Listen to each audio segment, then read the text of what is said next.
Here. Kurt. Here. Paul. Here. Shanahan. Here. Christophe. Here. Carlton. Howitt. Thank you. Thank you so much. And now we'll move to public comment. Anybody sign up for public comment? Not this week. Okay.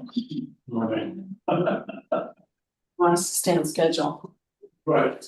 We get 3 minutes. Please start with your name. Sure, so my name is Maya Martinez, I'm a neighborhood leader, and everyone just calls me Lily. So I'm here to talk about section 6.03 that you talked about last time, which essentially said the mayor within 90 days after a vacancy can nominate and submit to the city council for appointment and the department head for 90 days and up to 90 days extra if needed. The question that you're faced with is, should any of these appointments include the appropriate length of time the department head should serve in each capacity? And I say yes, because 180 days is basically 6 months long. And that's a very long time for a department leader who is directly impacting services to the residents to go vacant.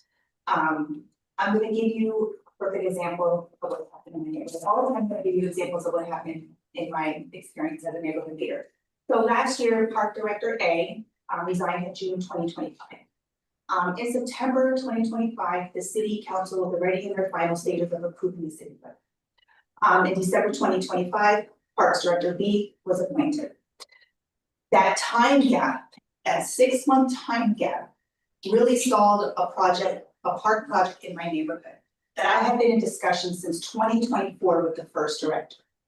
Because that first director was gone, funding got pushed back. And now we have to wait until 2027 for money to be put in the budget so that park can be upgraded and redeveloped. I really do believe, in my opinion, having that leadership gap does disrupt services to the residents. Where I work at now, whenever there's like a leadership change, we immediately get together, if it's planned, we immediately get together and we talk about, hey, who's gonna take this project, who's gonna take that project, so we can make sure we have our services on track without any delay. Sometimes people leave and you don't get noticed, that happens, but that's where we always have a succession plan in place, we always have a bench, so people are ready to pick up and get into that leadership role quickly, so it doesn't delay services. Keep in mind, these department heads are impacting resident services every day, stormwater and mobility, code enforcement, parks and rec. I don't know right now how the city manages leadership change. I do think it's worth a discussion to find out, number one, what is the city department leadership change practices? And number two, what safeguards are in place to make sure that resident services are not disrupted? Especially if there's been projects that have been in place with neighborhood leaders, and then all of a sudden somebody leaves. I wanna go back to the charter, right? The charter is more than city council versus the mayor. It's bigger, it's about the residents, okay? Politicians come, politicians go. The residents are still here, they're taxpayers, and they contribute to financing the city. I would ask that you consider inviting the chief of staff or the head of human resources to talk about what are they doing behind the scenes to safeguard the residents when there's leadership changes.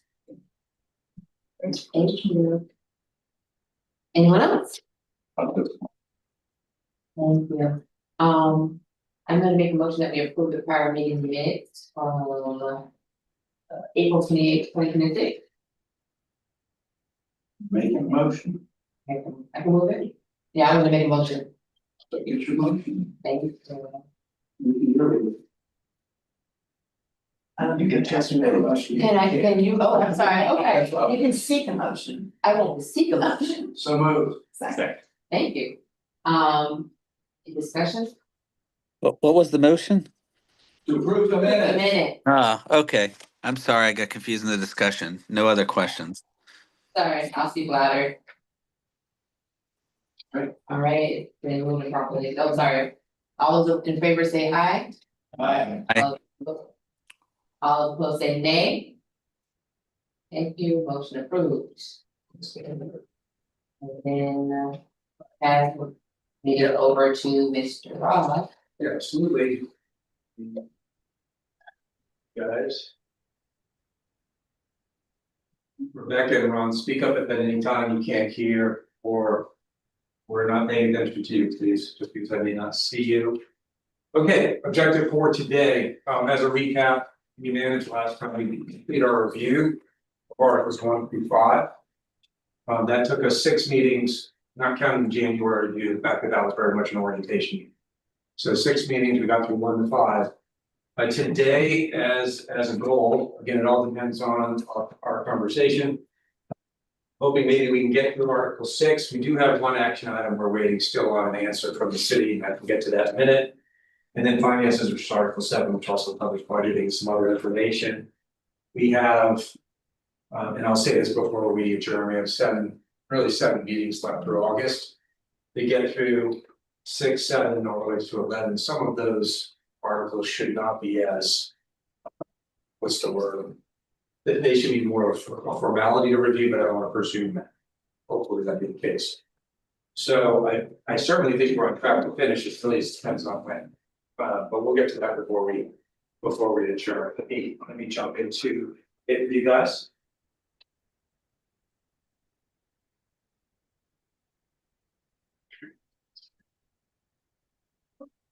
There again, just tricking our Zoom friends, not literally.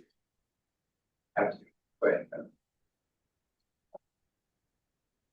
Okay, so last time we approved 6.01, 6.02, we got to 6.03. And I think I encourage you guys to dig in there a little bit before tonight, and also section 7. Going back to this question, I wrote what I think is a pretty comprehensive email to the city attorney and so to Marley, asking for more information around the implications and effects and impacts from the change from appoint and confirm to nominate and appoint, with the council having more of a role than prior.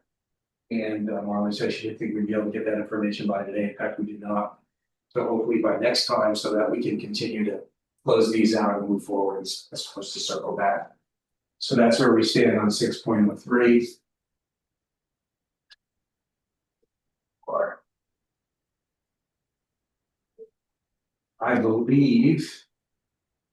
I believe we're ready to move to 6.04, but let me ask the group, is there anything else here anyone wants to talk about? I mean, we're gonna come back here one way or another, so I thought we'd just come back as one block, okay. All right. Let's jump into it and see how we make out. All right, so 6.04 bond. All officers and employees shall be bonded under a surety bond issued by a surety company. I'm summarizing, you guys can see this. Any change, I'm not gonna read all of this, any changes to 6.04, I presume not, but I should. We do with 6.04, auditor says great.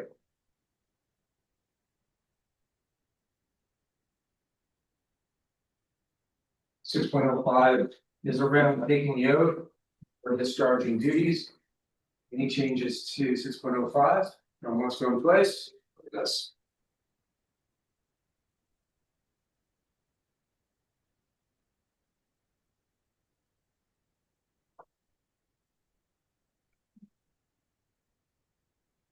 Salary 6.06. Salaries of officers of the city may be increased or decreased by concurrence of the mayor and majority of no fewer than 4 votes of the city council, which concurrence shall be documented, etc., etc. Increase or decrease anytime by concurrence of the mayor and majority of no fewer than 4 votes of the entire city council. Again, this is for officers of the city. Any changes at 6.06. One's going close. I'm reading this.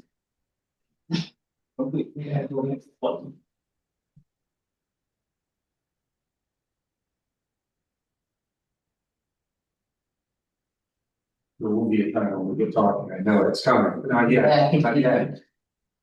7, continuance. Subject to the provisions of the following section of all officers, departments, and boards now existing under the provisions of prior charter ordinance and duties not specifically provided are continued in existence. So the last part, really the important part, 6.07. So that is duplicated almost verbatim in another section in the charter. Okay, I think it is verbatim except for one word. or one that comes after. One that came before, this section about an article about boards. But even if it does come after, do we need a duplication if the language is there essentially verbatim in another section? Redundant, so. Where's the other section on it? I must have sent you that. I didn't pick that up. I read it. In Article 5 departments, 5.01.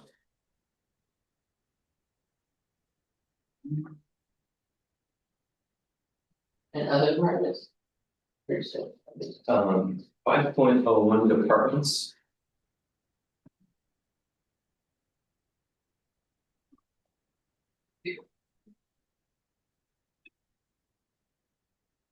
So right in the beginning. Yeah, mayor, may.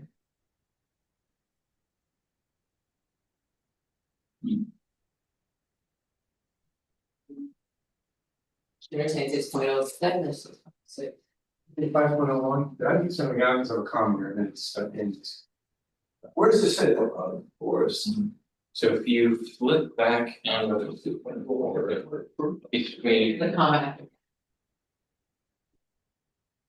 Right, there's a comment after me, there's a lot. there is a comment. Okay, No, I was saying at the end here, it just ends. okay, I have a comma, board or boards, it might be a period, I don't know. It goes.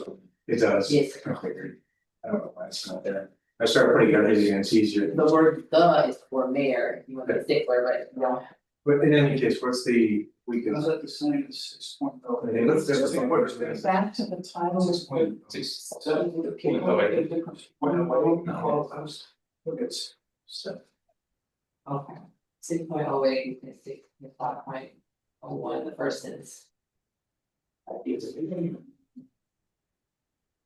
I don't see the same language in here, is that because I didn't put it in? Okay. So are you suggesting that we think about whether or not we need it in both places and it's duplicative? Right. I can't take a look at that after the meeting. Yeah, we can track the language to make sure there's nothing. I'm gonna make another two guys session. That was they're different bodies of people in each one of those references, so I think it's a referral back to the. Yeah. We're talking about. One time was the part of it, so. 0.07 is the one. It says. 6.0. Oh, he's talking about 8 or 7. Yeah, I thought you said it's different, so. If the answer about that, then maybe just. Oh, sorry. That's why I was confused, 6.07, this was. apologies, No changes to 7. I was just really excited. I'm no way. To get to my point. So 6.08, now I'm tracking, oh yeah, that's very similar, isn't it? So this is where we're gonna look at. And. Look. Whether. The break off is after boards. Needed. Let me ask though, in terms of substance, we don't, whatever we, no changes 608, just to check on language, okay?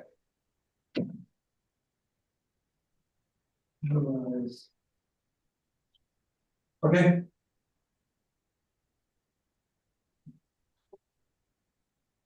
That was really easy. Good, let's keep going. Now we're moving to 7. We do have some questions putting down 7. So the first one should be pretty easy, just fiscal year, October to September 30th. On the 30, we good with that one? Okay, 7.01. No change, it is. Like a state law. Right. Right. What can really do about that? It's okay. Okay, so 7.02 is budget. We talked a lot about budget by virtue of other topics that relate to budget. Related to the council's budget, related to budget amendments, related to the process, related to the authorities therein. But here we are, finally with 7.02. I want to first hit the questions and then come back to the substance, and let's see where you guys are on this. This one here, this question was nearly duplicative to another one, so I made the decision to add in the same answer provisionally because they're almost identically asked. So here, should the council be allowed to amend the budget to hire additional staff, carry out legislative duties? There's another question in 2.04. And it's more, this was city council attorney, I missed that, sorry, should the city council attorney be allowed to hire additional staff? And outside attorney subject to collector approval, so strike that in where I was thinking was just council. So leave this off for a second, in fact, I'm gonna take that out, my bad. Yeah, I did it too less. I can do this real quick, backwards. So apologies for that. So one is, can city council amend the budget to hire additional staff? If we remember, the CFO did talk about the process by which the council could do that. By virtue of going to the CFO, in the budget office, asking for that to be done, of course, then it comes back to council, I believe is my understanding. For approval or denial. The next one. Again, I'm just gonna get these guys read so you have them in your minds. The council be required to have a separate standalone vote on the issuance of debt. The council be able to initiate amendments to the budget during the current fiscal year. And this is where I mentioned that. There's a process to account for that if they wish to bring it to the CFO. They can't do it unilaterally though. And then regarding budgetary accountability funds. Approved by the city council, such as allocations for projects like paving, be required to be expended. Within the same fiscal year in which the budget is approved, or within a defined and specified time period once authorized by city council. So this is really about time bound with budgetary appropriations is how I understand it. And we can talk about that. So. I'm gonna start with the content over there, we'll have that. So 702. First bullet, no money may be dispersed from city treasury except pursuance of appropriations made by city council. Are we okay with that one? 7.02. Yeah. Okay. What? You're doing, okay, I would say. Check. You agree with that? This next one's longer. So this talks about the mayor preparing the annual budget. Presented to city council no less than 45 days before the expiration of each fiscal year. I think they said they did move it earlier. And which shall be classified according to departments and divisions of government, shall list the salaries of officers and employees of the position where no officer or employee may exist. Further subdivided to personal services, etc., materials like and contractual services. Other services in charge of debt services, capital outlay, and some proposed budget shall show the same detail. The comparative disbursements in all sections, so it's really kind of describing how it's broken into pieces around the budget. This is really just talking about presenting a budget based on a timeline, any changes to second bullet. Those ones go twice, okay? Let's use. Why do they do 45 days, just a question, can you say that? Mid-August. Why did they do it? Yeah. I don't know why 45 days was selected, but they're trying to coincide the exercise with the fiscal year process, is what I would understand it. Right. So. And then I think if they get, it creates complications if you wait too long, it's not the fiscal years going, and you haven't decided what your budget will be, et cetera. And you might lose some money if you don't, you better get appropriated. I don't know, I don't know the city rules, I know the state level, if you don't have appropriated. By a certain time, okay. We'll go through these and then we'll come back to see what you guys think about what our answers to these questions. On receipt of the budget, the public hearing should be called and held by the council.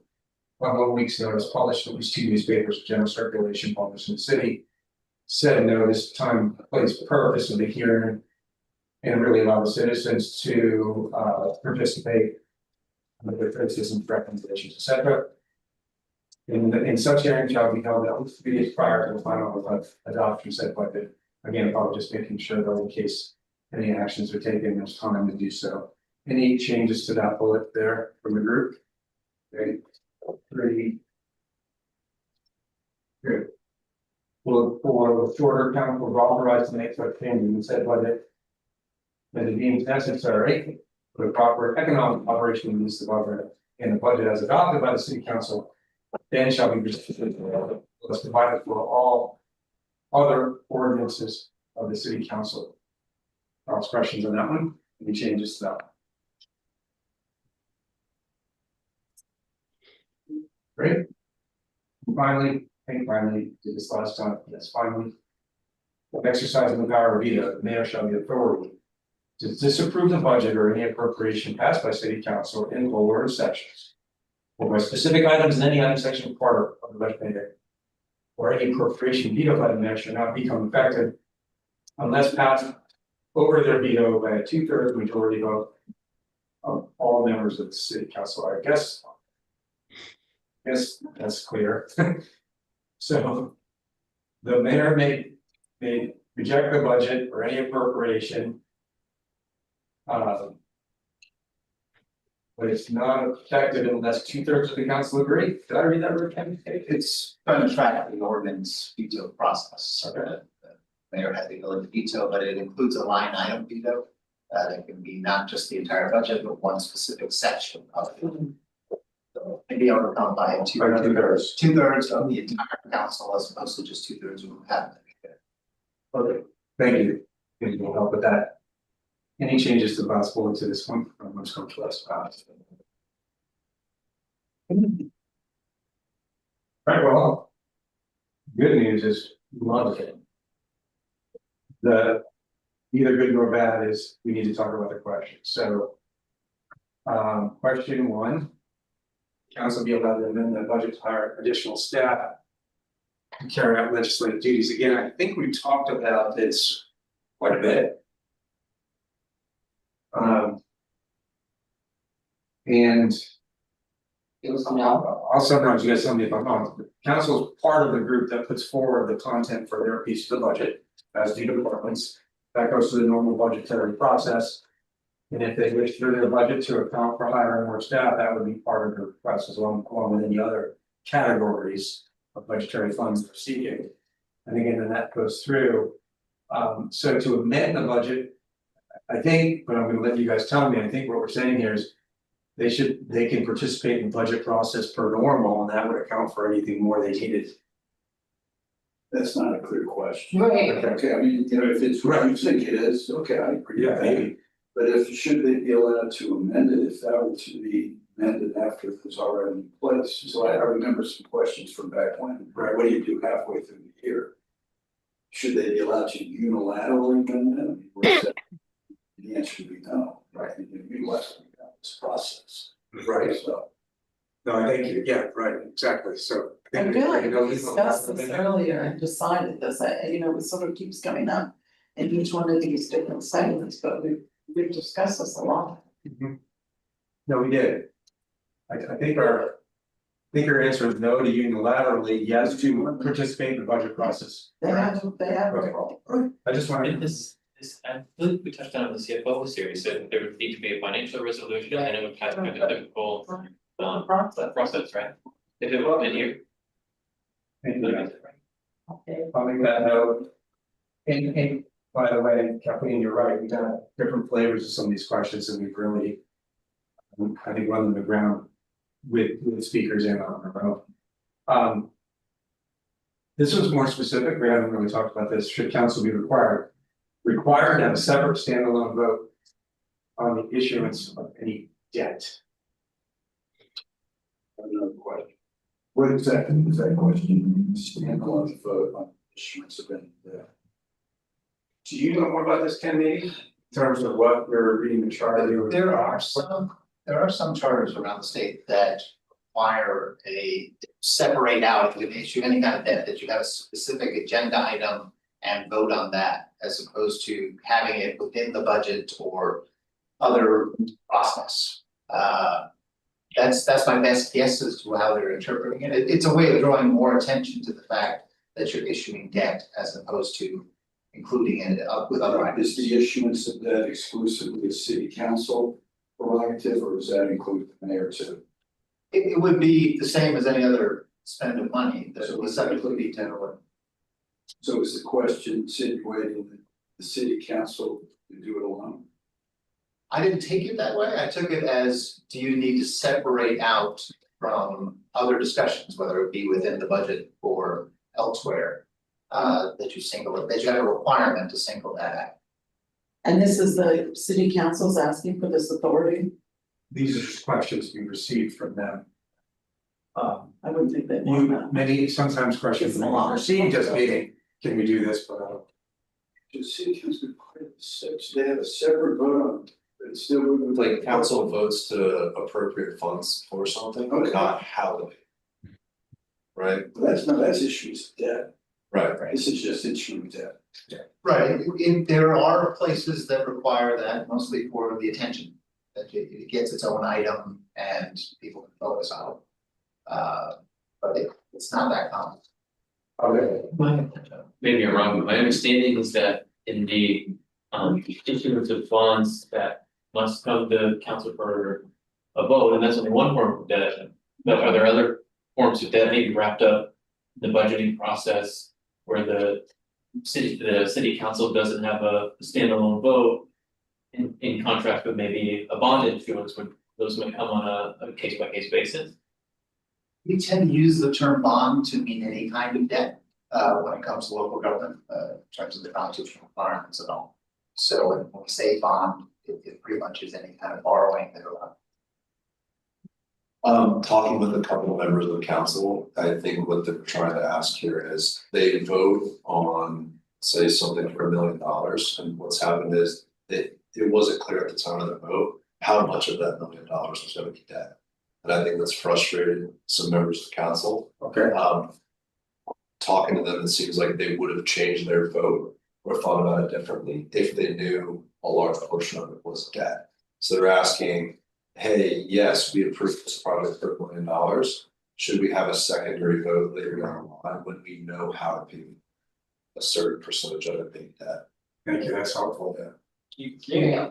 You can bring cash to get council to approve the project, but then once it's approved, you issue debt, take the cash that was on that project and use it to get another one approved. I'm not saying that it's being done in that way, but that essentially is the outcome of not having a separate vote specifically on using debt to finance the project. So Garrett, they wanted to just have a freestanding, make sure they had all the info of exactly how much debt. Yeah, it's like you approve a project for $10 million and then when the project is budgeted and figured out and there's a contractor selected. They would come back to city council and say, here's how we're gonna pay for it, and you have to vote to approve this portion of debt. Don't they have to approve any debt issuance on behalf of the city? I don't believe so. I think they approve a budget and funding, but not debt specifically. The result of that being that you're gonna get far down the line on a bigger project and then have it stop because there is no consensus on whether to have. That could be a pitfall, yeah, you could have a great idea that everyone supports, and then it comes down to it, it's, hey, we're gonna borrow a bunch of money to make this happen, and the vote changes. But I think to Stephen's point, you know, the issue is, you could get a project approved, and then they could borrow all the money to pay for it, and take the approval of those funds and pay for something else. Rob, is that accurate? There has no. Who has involved in the decision-making process, and issue debt, whatever it is. I think it will come down to what was the agenda item that got presented to council. The item may have authorized all financial mechanisms, something along those lines. I'd be very surprised if there's not some level of council approval of the issuance of debt. What I would expect though is you would put in the agenda item, we'll handle this, whatever financially is reasonable at the moment, something along those lines. What I was really getting at is where will the mayor and the city council respectively play? But yeah, it doesn't seem very clear to me, that answer, no offense, but that doesn't seem clear to me. And I don't know that we don't need clarity on exactly what we're talking about. Yeah, Yeah. tell us exactly what the process is, what, you know, Kathleen asked a good question, what's the mayor playing? I'm just not up to speed on that. That seems like a great thing to put back to the.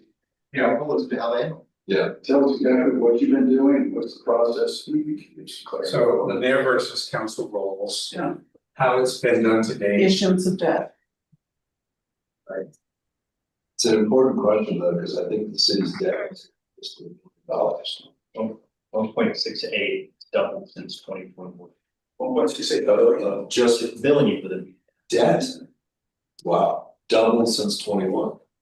But we still have, what's our rating? I mean, it sort of is in balance with your It actually went up, the rate went up. Yeah. About that. So, but I think Alan asked a really good question. When you said, how does it affect projects too, because you have to understand, I don't know, I mean, I think that's a. If you decide you're gonna do a whatever significant construction project and you have to commit debt to get the. Project going, and then you say to people, oh, well, that's gonna be under review in 6 months because. I think your prices of your price of a lot of stuff will go up. Right.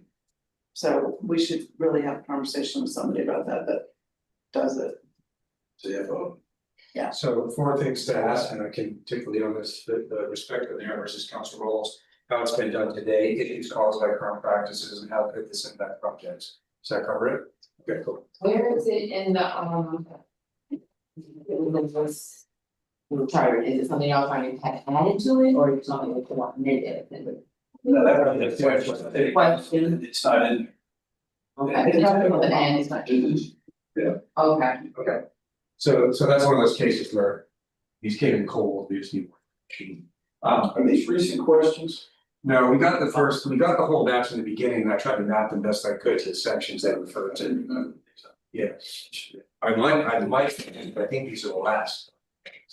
I think everything else is blank and empty, ready to go. Like, something with that, I think that goes under bonds too. Yeah. Yeah, it probably does, but did it with respect to. This, we're gonna be answerable, that'll be. Yeah. Okay, we have two wonder guys. Should Tampa City Council be able to initiate amendments to the city budget during, I think this is covered, during the current fiscal year, and I said, no, city council may go through the CFO's office, normal process. This is really what we learned they cannot do, they can't do it mid-year EA. But there's a process, if they wish for something to be injected in that by virtue of going through the CFO, comes from the mayor's office and then they see it, so. So the answer is the process exists. Yeah, and I just wrote no for Dennis, can he explain, there's a way to do this?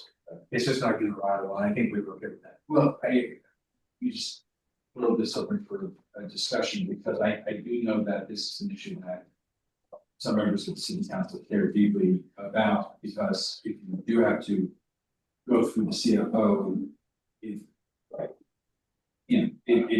it's something the city council can't do itself. So the question is, should the city council have an ability to initiate changes to the budget in here?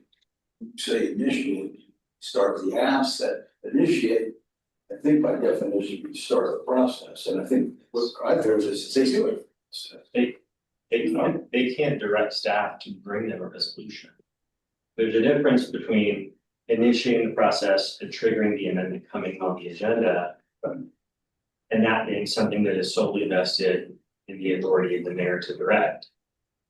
Just because they can initiate it doesn't mean the mayor doesn't have to sign off on it on the back end. I think there's a difference there between, can they bring the item forward versus can they not bring the item forward at all? And I think I don't understand that, that's the question, is they able to initiate amendments? Can they initiate amendments? No.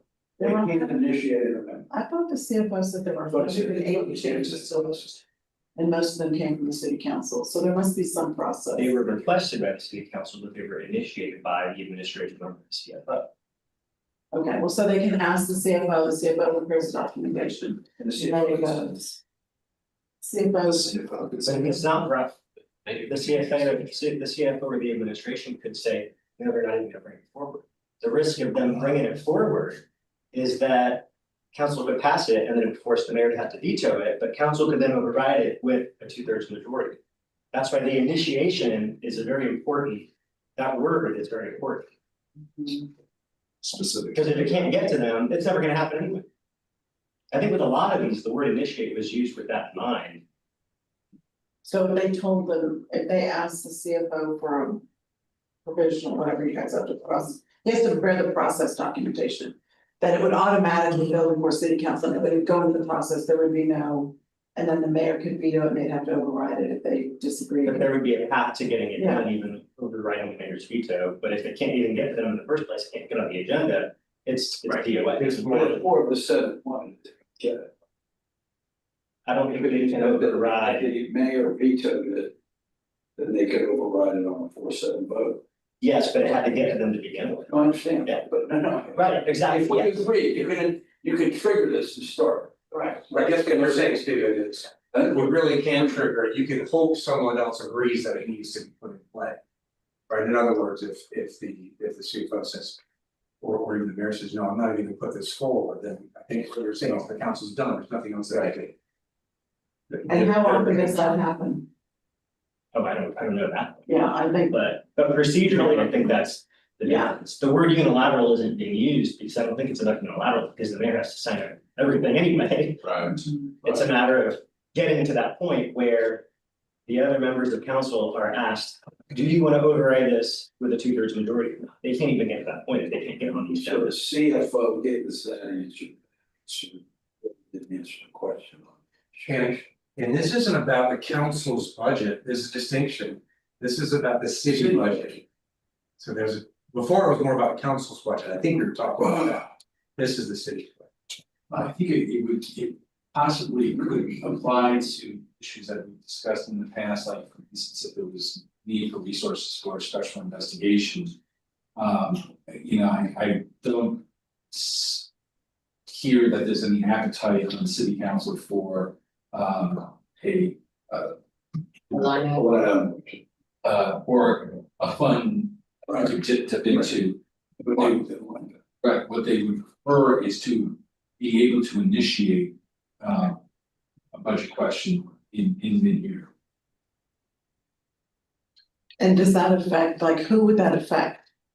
Is it additional money for the city council to do their work, or is it affecting the administration? Could be reset, and it's a city budget, so it would include council and everything else. We talk specifically about council's needs for the funds. And what that looks like mid-budget cycle, this I think is that plus, so this is really anything. It's really the concept of starting the process. And can they today do that? The answer is they can hope, but they can't make it happen. They can only request. If you Right, look right. closely at all of their motions, it'll say motion to request staff to attend and it always, it very rarely says direct. Can I give a concrete example to make sure I understand this the right way, because I don't wanna feel informed. And have a informed decision, so, for example, say a council member has a park in their district that they know needs a playground or something. They could make a request for funding for that within the appropriate budget. But then the administration would have to say, yes, we will comply with that request and we will fulfill whatever action. But you're saying is, if the administration says no, that park is not on our agenda right now, then it's dead and council has no way to then. Get the money for the park or whatever it is. Is that, do I understand that process? Well, the request would be motion to request staff to appear and give a report on the possibility of doing X, Y, or Z. That's how it typically plays out. They get the report, they say, yeah, we have some extra funding, council says, great, let's do it. I mean, at some point, the administration would have to say, okay. There is no motion to amend the budget to add this project. That does not, that's why the So it only comes from. It's more direction. Okay, that's where I was getting at. Which I think, normally, I think we discussed last time, the administration does this something like 200 times a year that they ask for additional money. But the council can't do that, and it could be for something different like a park, but it could be something more substantive than or of greater urgency or importance. And if the mayor, vetoed it, it's still a high bar to overcome a veto. So regardless, it would not be an easy process anyway, but at least there would be the possibility if the council felt strongly about something that they could. But he- It's a high bar. Well, the overlook. Then what's the override? Is it two Assuming or is it 4? 5 of the total. We're right at veto. 5 is it? It's a super majority. But to Kathleen, your point, he did say. He inferred there was Most- 180 changes, and most of those came from the council, so that was not administration changes to the budget, those were whatever the Stephen process that you just explained, they were recommendations or requests. And they processed the paperwork, they went and they were accommodated, so. I don't know, I mean, that's what I took from his presentation, 180 done in the next year. It's a lot. So that gets us to the question. That would lend itself towards saying there isn't a problem, I mean, not as much of a problem because. These things do get initiated. Well, it'd be nice to have examples of why their non-initiation isn't working, because I would be worried about opening up the Pandora's box to agencies running departments with everybody sort of changing your budget every week or month, so you have to have some calibrate on, but you know, I don't know what they're trying to solve except having some authority budget. Who asked? Me. Who asked it? Well, these questions came from council in its entirety. Where we're always able to go back and have them tell us, Clarify. that's a recurring theme with these, because we're getting kind of a raw question. So would we like to do that and Yes. say our understanding is plenty of amendments are flowing through this process in the system. Missing here that we have to discuss. So we were Yeah, to, recommendations and couple too, so I'd ask the. And I would ask the CFO what calibrators could be put on it, so you're not disrupting like agencies or departments, you know, just run their workload. But, you know, I don't know, 180 changes seems like a lot for a relatively small budget, but not. Can you say the beginning of that again, Kathleen asked the CFO? If somebody initiated, like if this authority was given to the city council, where they didn't have to send it and do a request, it would be like direct, and we use these words instead of request, direct. If they want changes for a park or money. How would that work? You know, would they have to take money from other projects? Would the department just be said, make this happen? The mayor could still veto it, they could override it, so you go through that process, but. So is the question going to the CFO and the city council? Yes. Yeah, Yeah, I mean, I think that part of it, the answer has to come from CFO. So the first one's more. The council, this is more CFO. Well, I don't know, he said, yeah, they could ask, I mean, that was his answer, was yes, they could ask us. I think who else, Steve, go ahead. I'm just gonna say, who else could we ask, if we had a CFO in here? and were there 180 changes or 180 requests? I don't think we got. Communication. I think the question has been told. Right, but I don't, when you clarify, were there other issues? Yeah. Okay, what would this look like? Tell us how it would work if it was. Did it take years to get Impacted. I think the question would be more so centered on circumstances when the request would come. How often does that occur? right, And exactly. if he says zero, then That's authority versus reality, which is, you know, and I just would wanna put a calibrator on. How much can they do, more than 10% of the budget is in this floor state, I don't know. and how much time it takes for it to get approved, if it's taking. Let's say 12 months to get a vote, I know I'm being dramatic, but if it's taking very long, then maybe if there's a deadline of approval. From the CFO on whether or not funding may be. So I have some things to follow up on these. What is the underlying issue from city council on this question? Secondly, if in fact the council could direct this process so that they would rely on there and put it through, how would that work if they had that authority? What would that look like? I think another question is, we heard the 180, but I think we should ask in writing, how many BAs actually resulted from city council requesting that of the mayor? Just. And how many that were denied, Stephen asked you. Oh, that's a great question, yeah. Yeah, that's a great point. is that a question for CFO or for council? I think this. I mean, it should say same answer.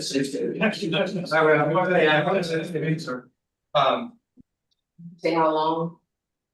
How many were denied? No, I mean. Denied. Oh, I'm asking how long does it take? Or we're not right forward. Deny. Whatever answers we get, the other side's gonna know, it's all. Let's go on to the next one, I think we covered that one. And I think Ashley's point about the length of time that it takes, I think is also important. So that's what she was saying, how long does it normally take to go through this process? The CFO would answer that. The process by which council would You request, ask for the thing, it goes back, and then it gets directed to the vote, all that, how long does that normally take? Ask the CFO. so that'll just be the budget process time. Yeah, Just have to Just a minute, budget amendment. So how long does it take today? yeah, I'm on the part of the state. It's just an email and it's what, I don't know. I mean, they go in consent.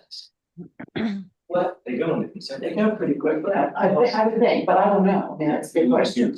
And you mean the VA process, As well. we mean the VA process that's result of the council asking for something, right? We're talking about specific in that scenario, because all the VAs stem from the administration as well, without the city council. Based on where they're financially, what the departments need, that's what we're asking. The process he's referring to, where the CFO. They go to the CFO, yes, okay, so it is. Yeah, CC requested, okay. My guess is they have a window for this regardless of the source, they have a window to do this. Yeah. Okay, let's move on to question 4. You got ready for 4? Ready, going good, okay. Regarding budgetary accountability, should funds approved by the city council, such as projects like paving, be required to either be expended within the fiscal year? Obviously, some projects take longer than the fiscal year, big infrastructure, for example, just to say that. And then, or defined within a period in a specified time period once authorized by the city council. So it's really saying if we give you these funds, are we attaching a time limit to those funds being used for a given? As required to be expended in a given time. Sorry, As it work now. I know, I understand the question, but I mean, you work for the government, like it's. That is just not anything that's ever done. Typically, I know one thing that causes this to happen is grants, because they have deadlines. Yeah. So grants are gonna have deadlines for funds. For others that don't, it's more, I mean, I'll just share my thoughts, but I'm not sure how the city does it. A project is a high level plan estimate, and it's a detailed plan estimate, part of that detailed plan is, you know, it's design, construction, procurement, all those things. And then that becomes, I'm guessing the administration says, yeah, that looks about right, I have no problem, and off they go. And of course, those times can change. Shortages, unforeseen circumstances, you get the time and you learn something. So I think. I mean, clearly we care about things being done by a given time, that may or may not be separate from the funding that you need to get it done. Is it the time on the money though? I mean, I don't know, at the state, like you would be given money. And if you didn't spend it by the end of the, I mean, none of the feds, in the fiscal year, it goes back, you have to reappropriate again. Oh. Unless it's tied to a project. Two different things, I remember. The story I did, an investigation at a state where a small city received federal grants to replace the police department's radio system. Grants were appropriated, but you had to spend it within a certain amount of time. The mayor never did, because he didn't want to.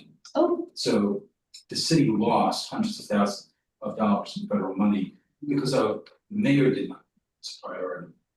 I get it, and so this gets into a policy issue. Let's say the city, council, appropriates funding for whatever project.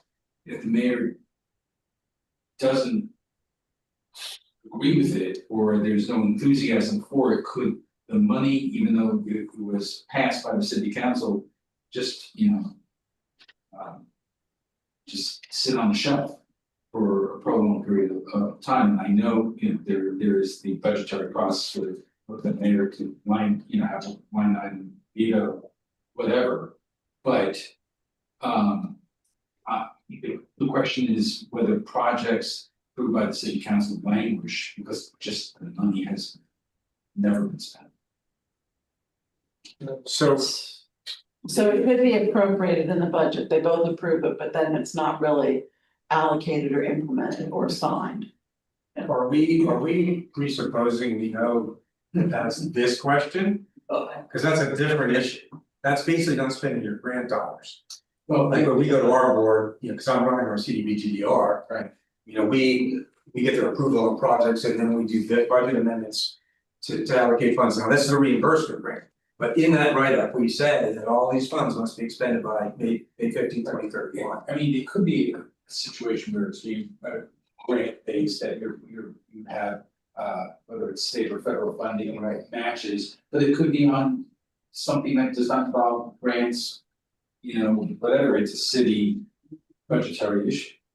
I think It's, if it, from a grant standpoint, any of the reasons why you would wanna spend it quickly could also be used as a reason to not, as a reason to explain why it takes so long, because grants take typically more energy and more effort to prepare the documentation and have them, you know, a third party or, you know, a fourth party have to review every contract that comes in. I mean, there are so many reasons why projects don't move forward. And I just don't see how this can be practically, and my impression is this is about getting projects off the back burner and moving them forward. But I don't know how you force an executive, you know, branch of government to spend money when it's not that easy to spend government money to begin with. I mean, there's so many Well, and if you don't, steps that have to go into that. and if you don't, and it doesn't get built, it doesn't get built, like what would the repercussion be anyway? Well, typically people get into trouble for spending government money too quickly without doing the right steps. And so this is sort of the flip side of that, which is, you know, how do we make sure they spend the money more quickly? But I just, to me, there's an inherent conflict in the question and just the way the process works.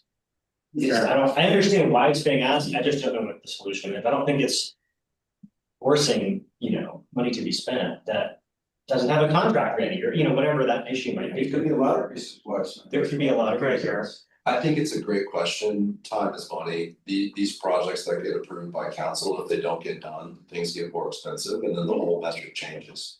But for our attorney, is it legal to put a time on things that are approved? Like if council allocated funding towards gating, they put on there, you know, project completed within X months, you're allowed to attach time. Well, it would then roll into the contract for that. They'd be mandating the executive negotiate contract that would be done with the second. That's what the general contractor hasn't finished. Right, the question. I mean, it's not anyone's fault, the general contractor's taking longer to do a job, what happens? Well, you have Well, LDs, they have LDs and they pay, so they accept Well, the that- contract that they. Even putting that Yeah, aside, they're finished, you know, so. even putting that aside, the administration is, right, the executive and would have to push it forward, even if the council had a time limitation on it, right? Yeah, this may go to being more the politics of it than Yeah. the legal requirements. Do you want to have them require to come back, have a vote, or do some kind of extension? Yeah.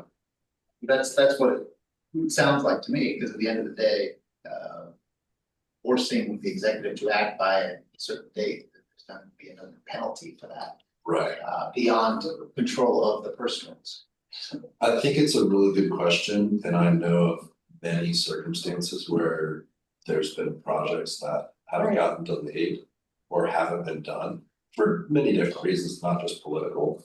But those projects today are twice what they would have cost when they were approved. So the premise, I appreciate the question. I would wanna know. I think you're right, I think it could come out of the politics. I went ahead, Ashley, you're right. Yeah, 'cause the consequence, we can't What are you gonna? break down, what are you gonna do? Yeah. Put in spaces where development is not moving as quickly in certain areas in Tampa, and it kind of reflects back on that council person, because it looks bad on them. We've approved this fund for this to go through, okay, it's not, nothing's happening. Yeah. So now you're voting for you, looking at you crazy. And I think that question is just, they're trying to figure out what can be done within this charter that can help push the project that they may have not necessarily promised, but said it would do something about. And that they're asking us, is there something we can do with this charter to help them do something? I would just say, I think even the idea of having that in the language, I would be supportive of, even if it didn't necessarily have teeth behind it. I think that's a really important question. I can think of many circumstances where things are much more expensive and then. You know, there's problems for. There's a cost element to it. There's also an element in terms of residents seeing the fruits of approved projects they want to use the fund. Yeah. So there's another element to that too, the benefit, the delayed benefit. Around that. What are we thinking if? But yeah, can I ask a question? Uh, I mean, it seems to me that there are, you know, a variety, as a person in my world, I'm frequently preparing resolutions, for instance, for boards of directors to approve projects, and then management has the task to implement the project. And I appreciate that that's a little bit different than what we're talking about here, but just to give you context for my frame of reference, there's a myriad of different variables that could cause a project, because when a project is approved, whatever that project might be, typically there's a lot of detail that are not included in the approval, right? And there's third-party variables, financing, decision-making, permitting. You know, if it's a roadway project, there may be an easement that needs to be obtained from third parties.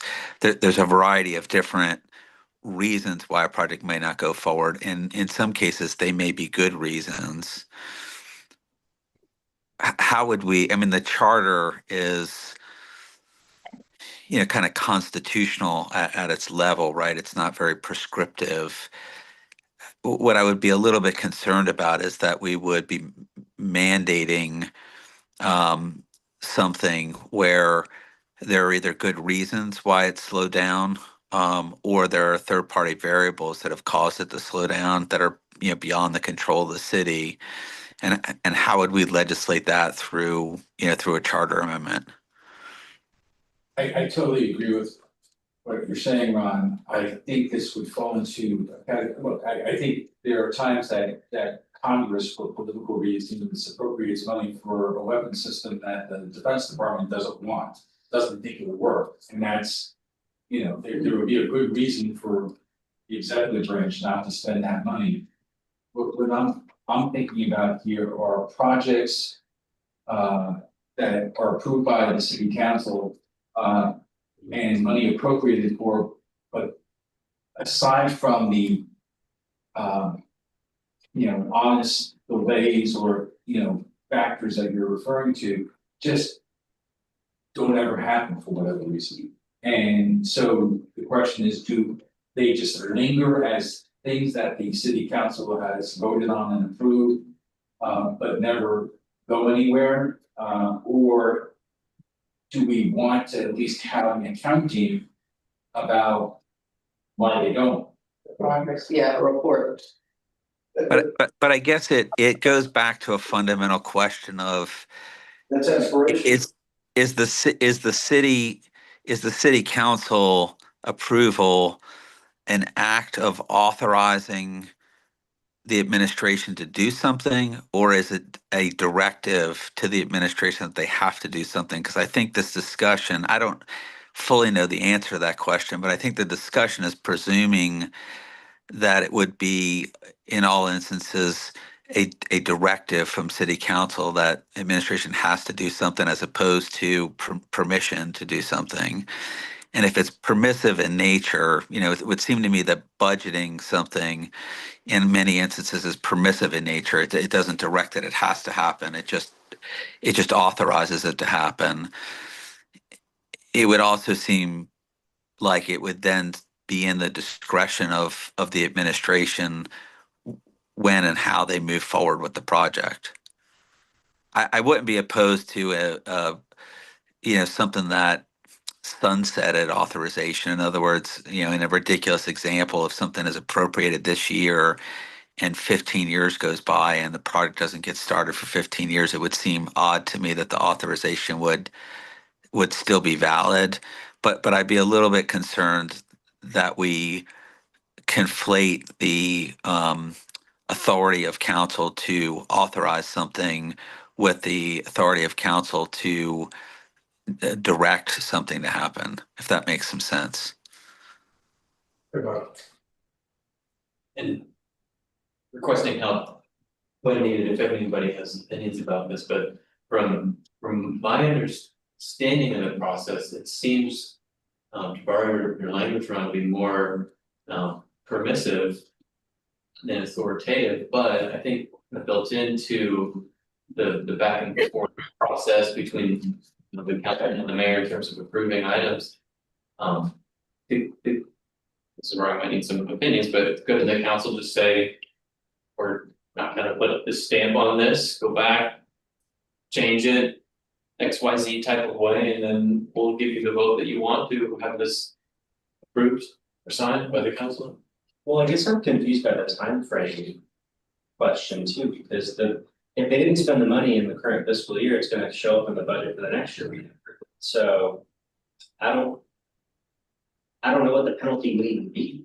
That's the problem. So, you know, like what? I think, by the way, what you said is aspirational, and I think I agree with everything you said. I'm just not sure everything I'm hearing, you're gonna find a way to put this in our constitution. Yeah, I Mandating anything, it's an aspirational, it's the right thing, but you can't dictate the timing of all this. I think you're right, unfortunately. I wish I wasn't, but Yeah. I just, we all like to see good projects get, that. And having the penalty be, we're taking the funds away, undermines the sense of urgency on that project. Exactly. I don't know what that would accomplish and like. It'd be nice if there was a way to incentivize them getting these projects done, but that's. I don't think we can build it. Without, no, I agree, Just I can't. should, It's good. What I'm hearing. Shouldn't be In a the private marketplace, you could. it shouldn't be. I think there is politically, Yeah. but that, I think through this process, I'm not speaking for anybody but myself, but I've found that council does have, a lot of these questions answered if they do work together. I mean, you're mentioning an incentive.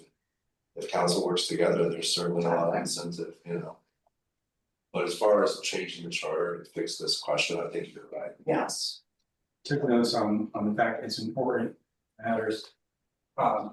There are concerns, but it's not constitutional, so I think our answer to this is no. Yeah.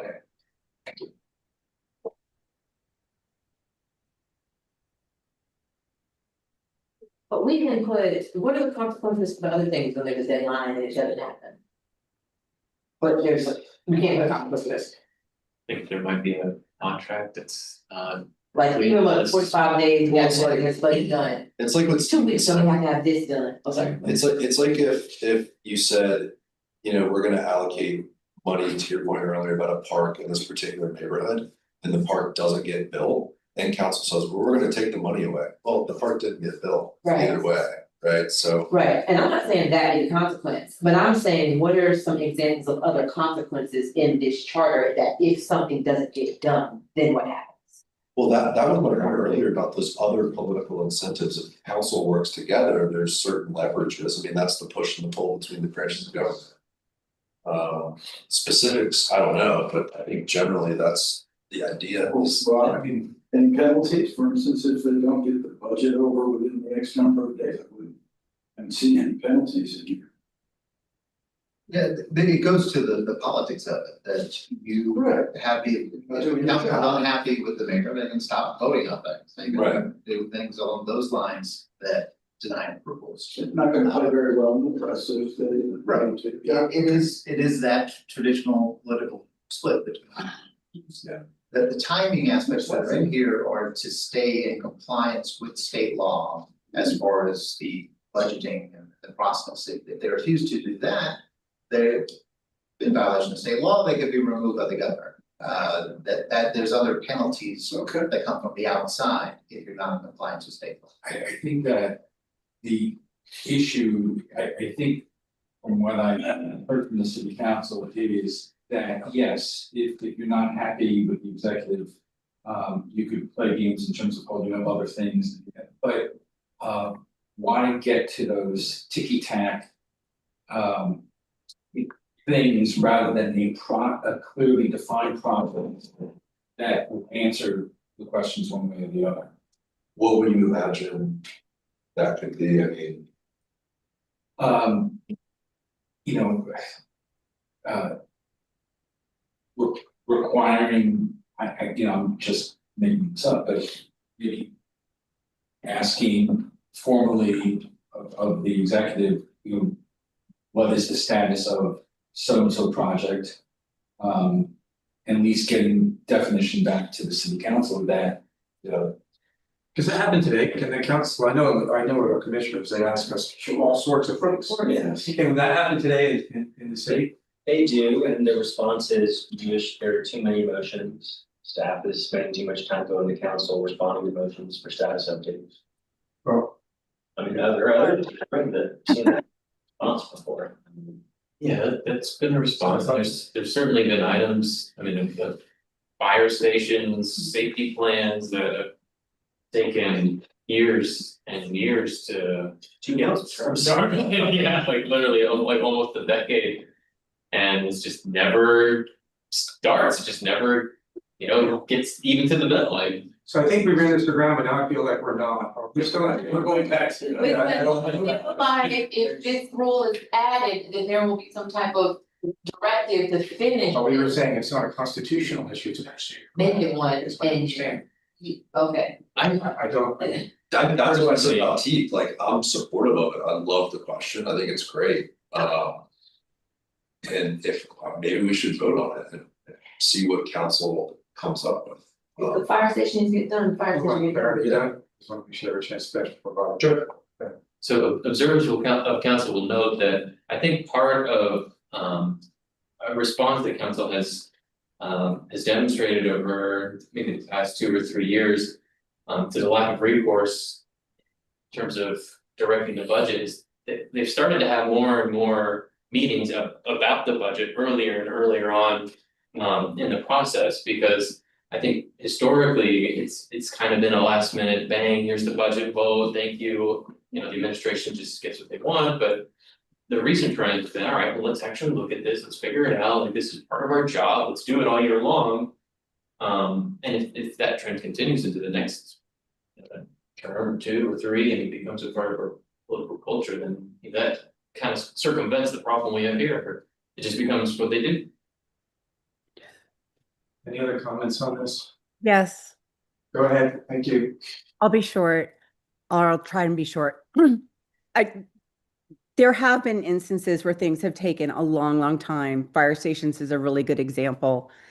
Once things get put into the budget, there are a number of reasons. And Stephen, I mean, you mentioned some of them, and I know that you know this. There are a lot of reasons that things don't move as quickly as not only city council is like, but as the administration would like. And sometimes they disagree about, what those reasons are, and they have different priorities, and members of city council have different priorities. But there's a lot of different avenues that city council utilizes to move things forward, and they eventually usually get what they want. Do they always get what they want when they want? No. But neither does someone who's in the administration as the mayor get everything they want done what they want, because that's the reality of the world and the things that they have to balance. But city council utilizes extremely effectively their political power to bring things up over and over again. And you're right, Stephen, sometimes they say, the administration does say, you're overburdening staff, there are too many reports back and forth. But when they continue to bring them back, it's continued to be discussed, and it gets in the paper. And if things are unreasonably delayed, there's political consequences to that. So I'm not seeing a really good example of something that has been unreasonably delayed, that there hasn't been ramifications and things have balanced out and that they've been moved forward. And I do have concerns. I guess we're now no longer talking about like unilateral budget amendments, but we're now moving on to consequences of not having things done in a timely manner. But there are so many different reasons that things are not done, that to craft some sort of language and then some sort of penalty short of, I mean, nobody has suggested what that would even look like, other than then the item is taken off the agenda, which gets no one anywhere what they want. I feel like there are currently a lot of political tools, and I see those tools used every Thursday pretty well. So I'm not really clear exactly what's trying to be solved, except sometimes projects are extremely difficult to get moved forward, and it takes really diligent public officials on both sides to move them forward. Thank you, Rebecca. That's a really good point in summary. Ashley. Thank you. I wish Allison was here and she could speak because she would be able to speak to this for District 5. And how projects get approved, but it does not move forward. And there's no deadline or any type of like in the tunnel type situation. They just know, oh, we got approved, but it's not gonna move forward. And so like this is another instance where I'm saying, where it may not be a problem for the greater areas of Tampa, but for that area, if you drive through it, there's some things that should be done, but they're not done. And they're not taken seriously or they're not prioritized for whatever reason. So I I'll have to tell her to come up during public comment next time, but there are plenty of projects that the funding is there and it is approved, but it does not move forward. So what I am saying is if it became a rule, and there's not, penalties aren't listed in here for a lot of things, but they have dates. And this needs to be done in 45 days, this needs to be done in 2 weeks, and this needs to be done 3 weeks before the fiscal this and that. And there's no penalty if it doesn't happen, if it's a rule, it's just a rule. Now, let's say in an instance where things don't happen how they're supposed to happen, then I guess that's that person's job, because you didn't do your job. Whoever's in that department that's supposed to be running that, project manager, that's your job to do that.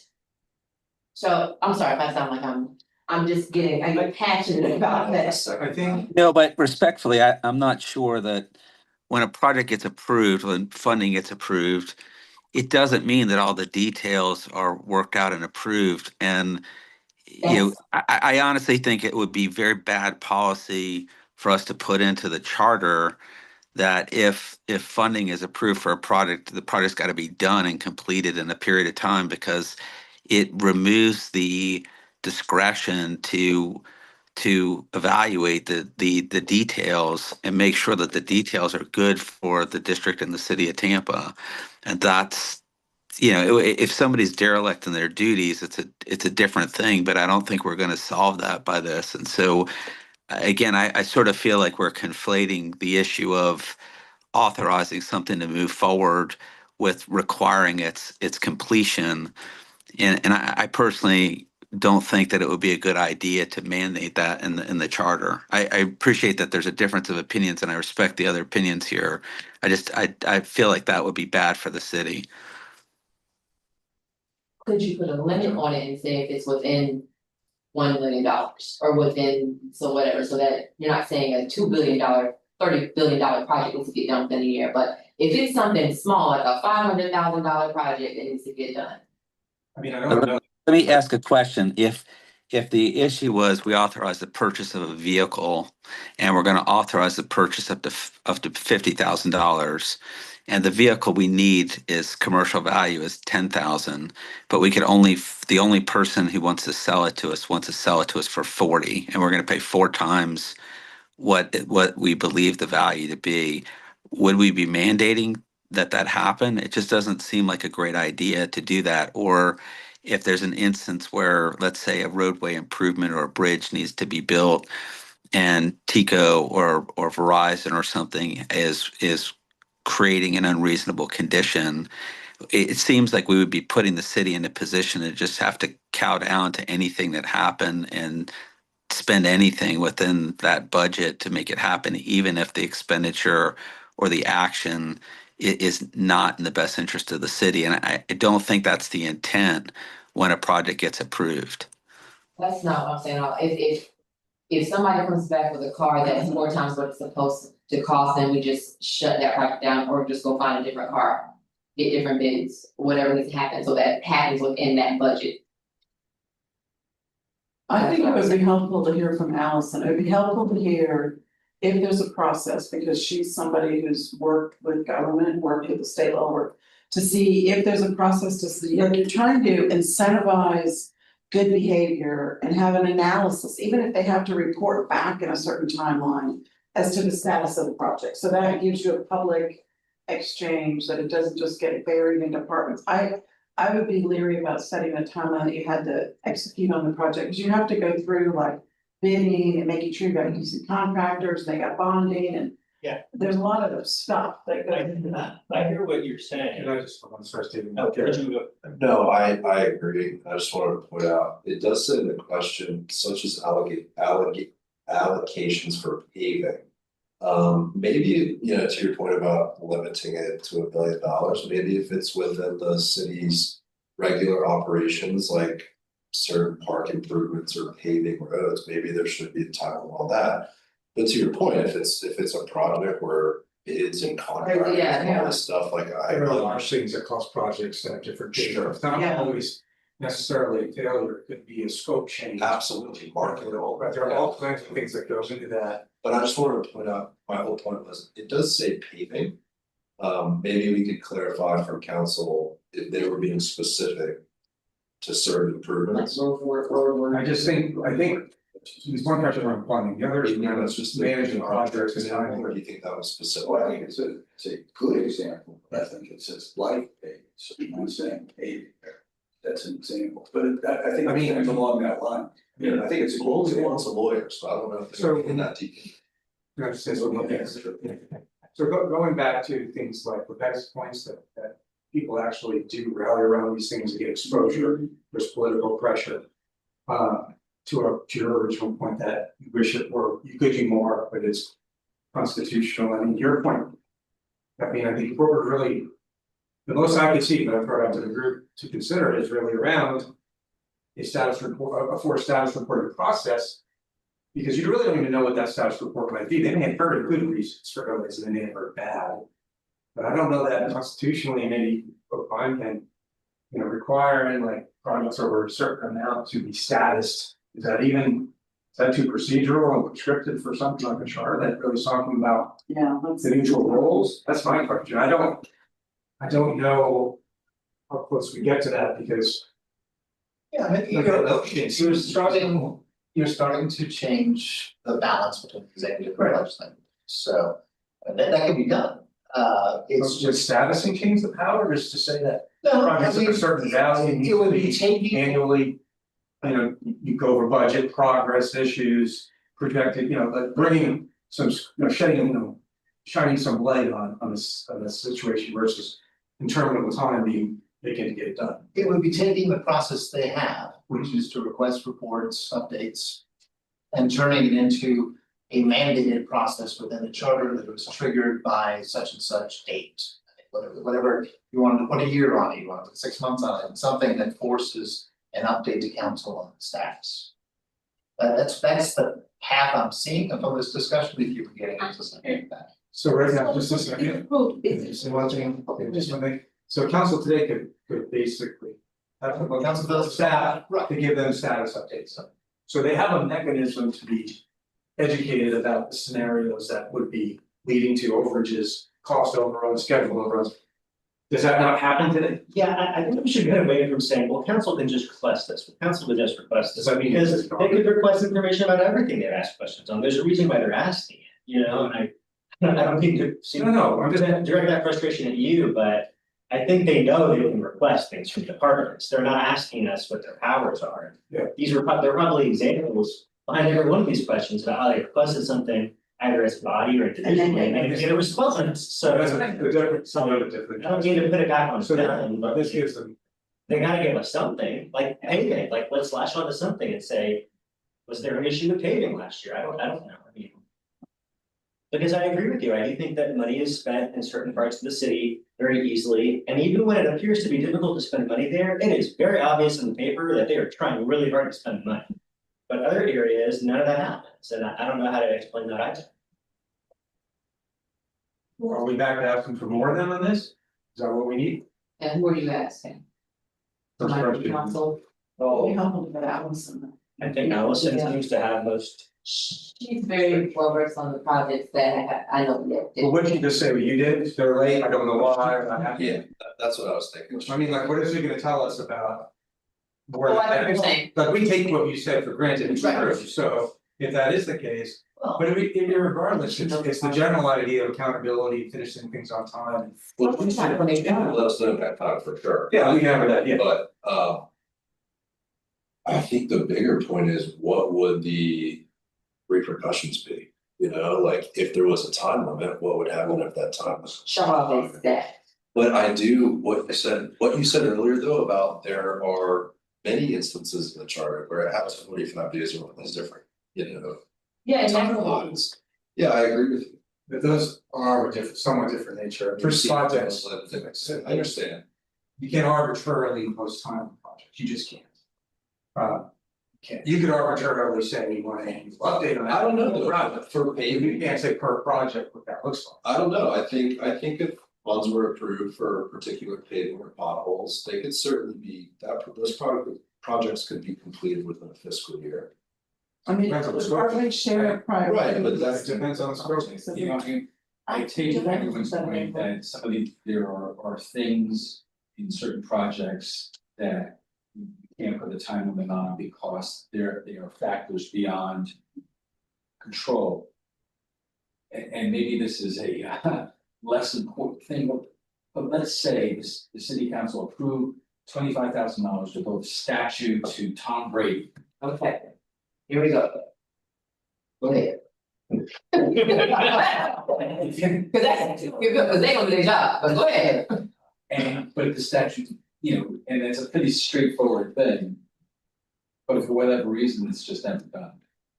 That statue's gonna get built. Let's say a statue of Steve Black Andrews over the block, right? Whoever is gonna do Tom Brady statue, for some reason, that person's gonna do their job and everything's gonna happen smoothly. But over here, for Steve Black Andrews, the statue doesn't get done for whatever reason.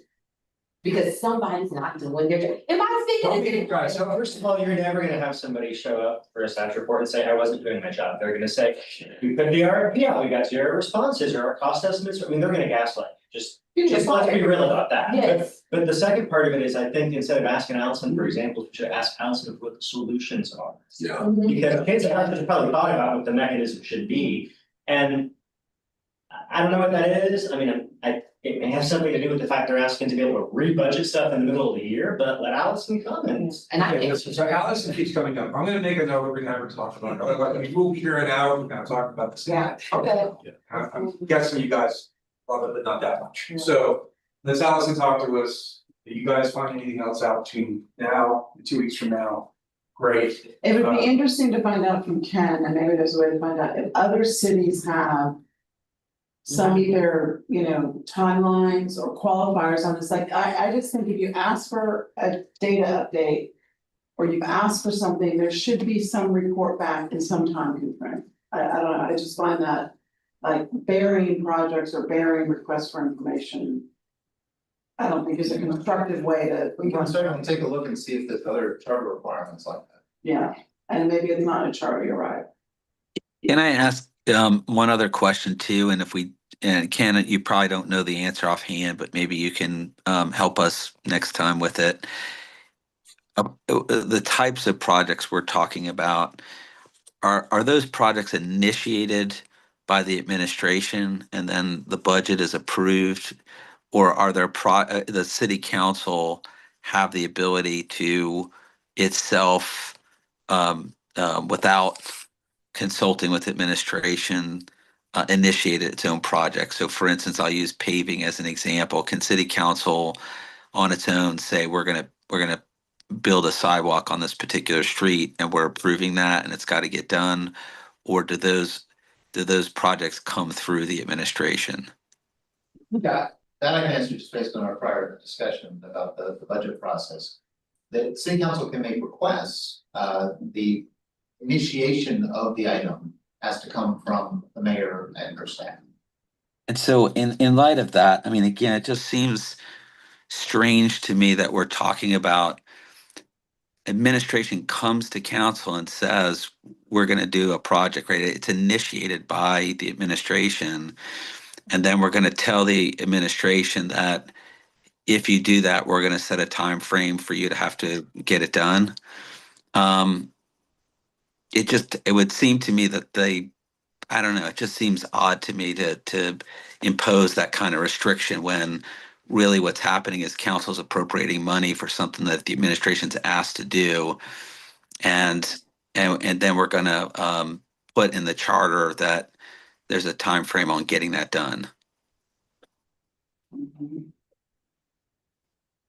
I don't think that's strange at all. I think we're asking them to do their job. I can't come get hired somewhere and not, It's- like, it's- BS and do that for so long and come and not have to report and then expect to stay there. Me, as a woman, I can't do that. I can't do that. I have to do my job. And I understand there's barriers, things may come up, or something just naturally may take more than a fiscal year. Then you state that up front. This is going to take 3 years to do. But if it's something small. And stuff gets thrown up all the time around here in Texas, I don't understand, like, I don't know, Well- we live in two different realities right now. What's an example of something small? Like I said, a statue, Like Or- like building a fire station is something small, or paving a road? maybe the road, I guess is small. Sorry? Not cheap. But doesn't a statute have to go through some sort of review committee to sort of see if it's appropriate, and I'm sure there's all that, like, yeah. So a couple of thoughts. Yeah. Move So on. yes, let's use the statue. If we did that, but my guess is, somebody mentioned Tom Brady, I didn't mention it. But my guess is Tom Brady's likeness is copyrighted. So if we decided to do that, my guess is somebody's got to negotiate a copyright agreement release with Tom Brady's people, and that might take a year, right? So how it's strange because it's presumptuous for us as a group of 9 people to put into the charter a time frame when we're talking about a extremely wide variety of circumstances of again items that the administration has initiated and council's appropriated, and I mean, if I was the administration, then I would just stop initiating projects if there was a mandate to get them done within a period of time that was rigid. Well, We're gonna bring a speaker in. So I need to do 2 things before we move on really quick. That was a speaker. And if you say you're looking to look to see if any other charter handles the concept. Of holding, that's my first. The other. Hold on, I need to write this clearly, because I just decided for later. Research. Where we got just for a second, I think the other thing I'll leave you with before we move on. Is even if. Even if we have to get to the point about what the consequences would be, I think when we think about this, right, so, okay, so we're late. What then, so constitutionally, what then, so let's lead with that, we'll move forward. You know, so it's one thing to say get it done on time, what happens when you don't, really? It don't The say. council can't hire and fire for. Alright, we're gonna go on to 7.03. Yeah, but you get held accountable in the public domain, that's my only point, you know, if you say stuff and you don't get it done. People, if that was written practically, people would be like.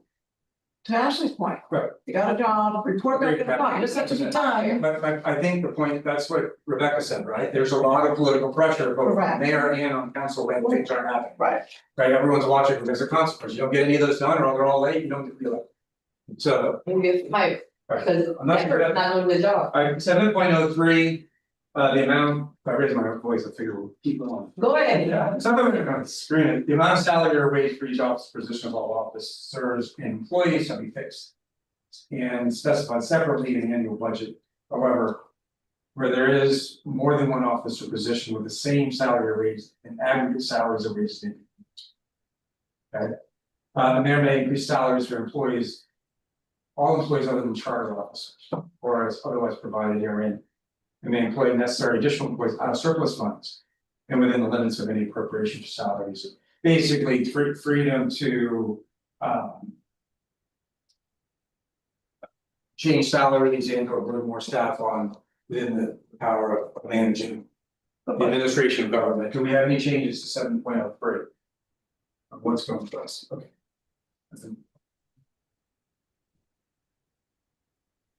7.04. Interim budget. Between the beginning of the fiscal year and the adoption of the annual budget. The city council, upon recommendation in writing of the mayor, may make appropriations for the purpose of paying salaries, principals, interest. It's really keeping government open. It sounds like indebtedness, compensation for the normal expenses. and the appropriation so they will be chargeable to the sum of appropriation respectively. Made in the annual budget for that fiscal year, and changes 7.04. Once going twice. We're moving. Why is it called an interim budget?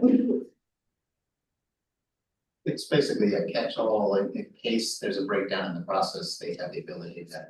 Okay, Millage. Once the budget's adopted or sooner after, the council shall determine the amounts by which may be necessary for the carrying on. Of government during the next fiscal year, from ad valorem taxes and shall proceed to fix the millage or tax necessary. Which millage as so determined shall be certified by the mayor to the public authorities. We all understand that? Me, are we okay with it? That's our project, yes. Okay, so. so, Right, we can't touch the since we really not.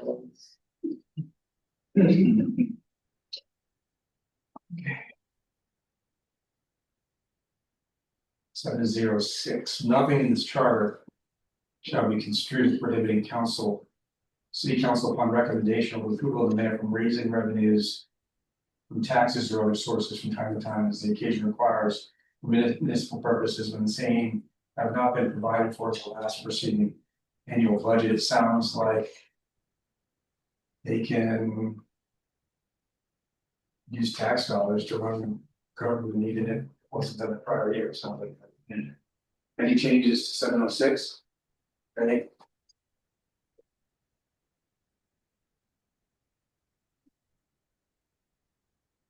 Seven oh seven, budget changes, city council. On recommendation of the mayor shall have power from time to time during the fiscal year. After adoption of the budget. By resolution to reappropriate to any municipal purpose, any funds. Not needed for the purpose originally appropriated, or to appropriate, wow, any unappropriated, you better be kidding. It's there, hello. It says, no, it says upon recommendation of the mayor. Oh. Yeah. On the recommendation of the power It's kind of redundant. during the fiscal year. After the budget. Sorry, this is me missing word, to reappropriate. For any city purpose, any funds not needed. Because they weren't needed from what they were originally appropriated or. Basically just saying that extra money and where you need to use it, they can appropriate it to use it somewhere, we okay with that one? what for those? 7.7. Yes, okay, great.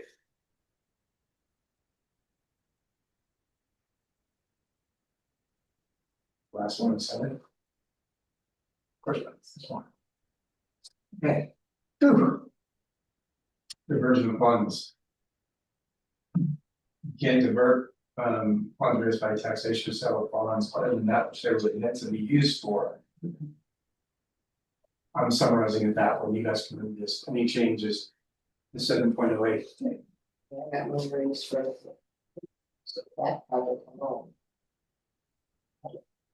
Needed document to. But once going twice, I think that is some changes.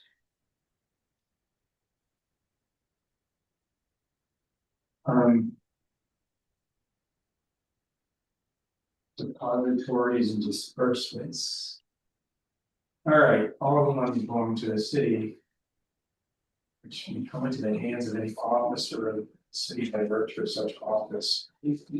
Shall be deposited or regulated into those. I guess we're saying funds come in, they get deposited, reports shall be made. About that, so we know what's going on with the funds. This is very. Nitty gritty stuff, any changes to this, I'm not gonna give you that. But what happens if they don't do it? Is it historical? They don't, I mean, I don't know. Would they you get wish, fired, sorry, they get fired, who's they? whoever, if they don't do their job, they're probably for the disbursement. I'm saying like, what if the person doesn't do their job, and like one of these rules that are written in this charter. If the person doesn't do what is said in here, there's some type of consequence, that every consequence is mapped out on this document. So you're asking about the entirety of the charter, not just this. Yes. But yeah, just this, like what happens. But I mean, your point is, if people don't do what the charter says needs to happen, what happens and all that's kind of the question. Well, I think this language goes back to when the city was operating more on cash basis with people, the mandate that they put this in a depository, have a regular process when it comes down to it. With all of these actions, if someone's not following what the charter has said, then it's up to their hiring authority to enforce that. And with this, it's typically the mayor, as far as discipline, along those lines. If something, if money's walking out of the building, then if it's potentially a crime, then will be investigated by those folks. Any changes to this one? This is very sexy section, you know? Money is very.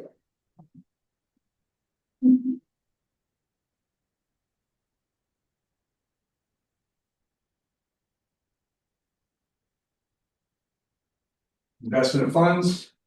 Record of finance with consent and approval by mayor may invest funds. The city has. May not invest in mortgage securities or which represent participation in or collateralized by a mortgage loan secured by real properties. That's a limitation to the investments. City is also authorized to invest in treasury bonds, certificates, notes, or may arrange interest time deposits with depositories. And that accrues as per normal interest. Furthermore, the city may invest in special funds. Or the city is required by agreement or by law to credit such special funds with interest on its invested funds. He changes 7.10.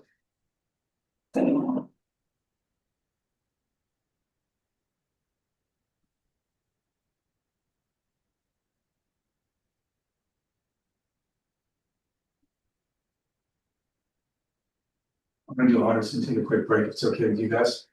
Audits, the mayor, with concurrence, are subject to the approval of the city council. Shall appoint and negotiate each year contract with an independent CPA, meeting the criteria, therefore. For the performance of of all financial accounts. Failures of the mayor, the city council will cause the audit to be made as grounds for recall of said officers. That's a pretty big deal, obviously. You okay with 7.11? All right, well, guys, that's all.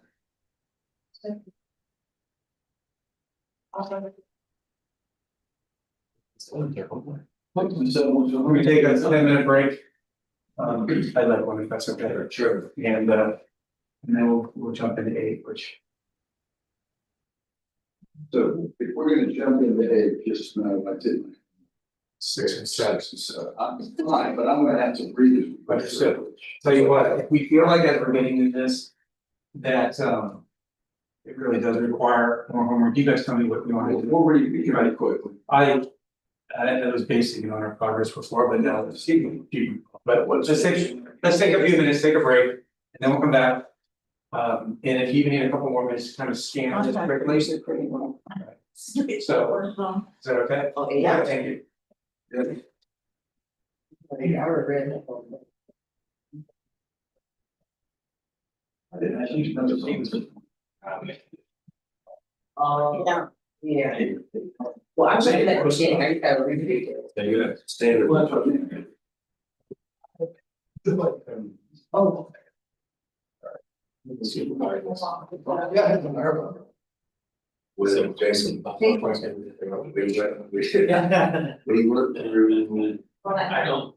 No, you don't, really? Wow.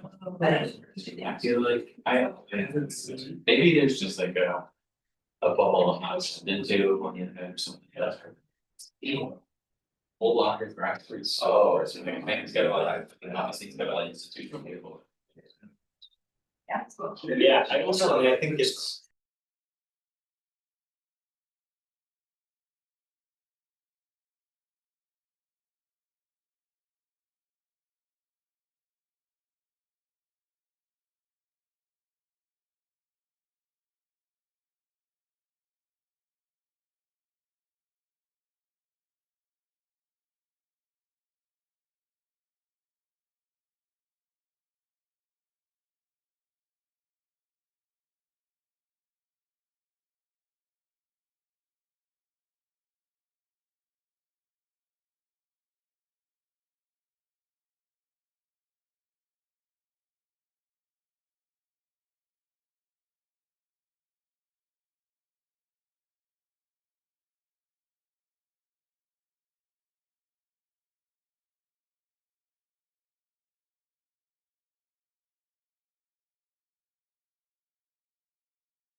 Getting started again, everyone. On the others, but I don't know. Are they there? Are you guys there? Oh, Ron. I was there talking. Yeah, we're here. Okay. I'll just go back to this. It's 7:50. Is that what you guys know? It's not 8 o'clock. Under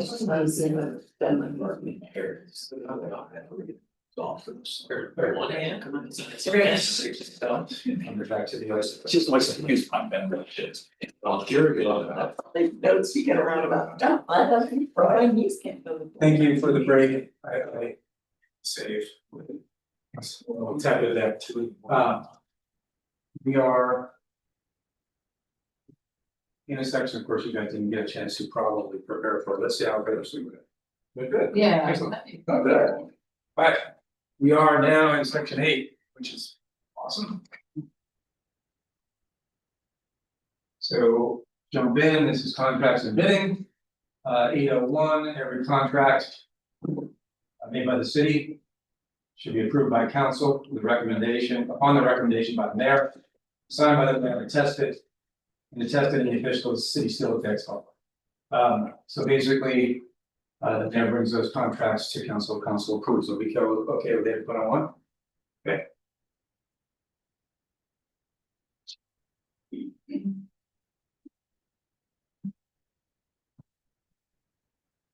With your verbal, so no promise or representation by any officer or employee shall be binding.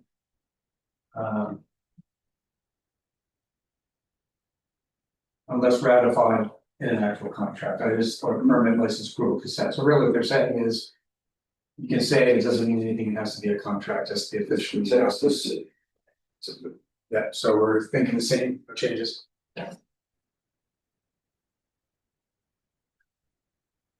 Great. Is that really shortest one ever? 8.03.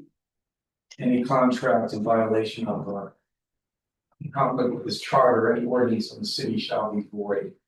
Okay with that? 8.03. Here.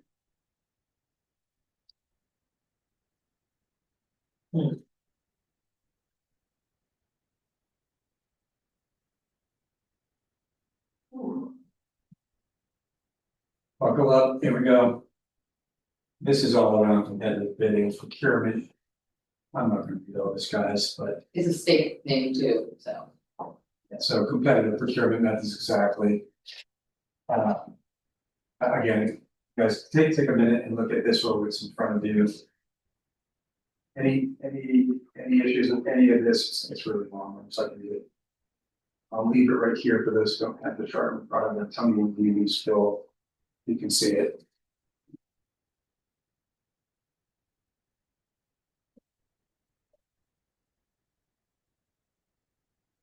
Scroll a bit more. There's some exceptions around emergencies. And I know that happened in the county with. When we had COVID, we had more authority for the administrator on purchases. Versus emergency procurements are called. So I'm assuming that's pretty much the same concept. Honestly, I think all this procurement competitive stuff is pretty solid and has been that way for a long time. That's a lot. Any changes to this, what you guys think? No, 8.04, okay. I don't want to rush you, but I think that's pretty solid.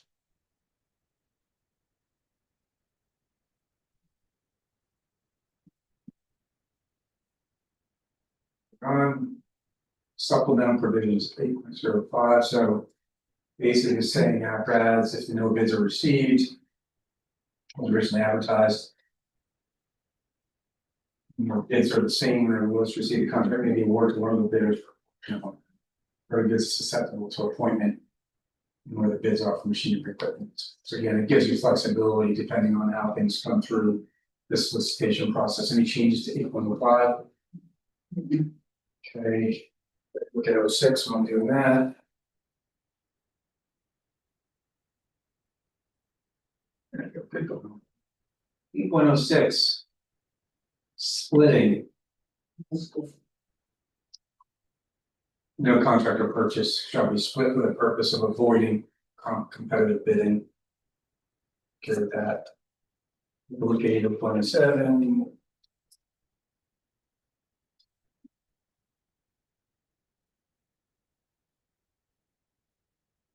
Conflicts. No officer or employee. Whether individually to the firm they're part of, or any corporation. Of which they hold shares shall receive. Any substantial benefit or profit from any contract or obligation entered into within the city. Or have a financial interest in effecting any such contract or obligation. In the event of a violation. By elected officers, same shall be grounds for recall in the event of a violation. By any other officer or employee of the city, the person offending shall be immediately removed or discharged. Good. Yeah, that's a state one anyway, but. That moves on to employee or employee. Office. All right.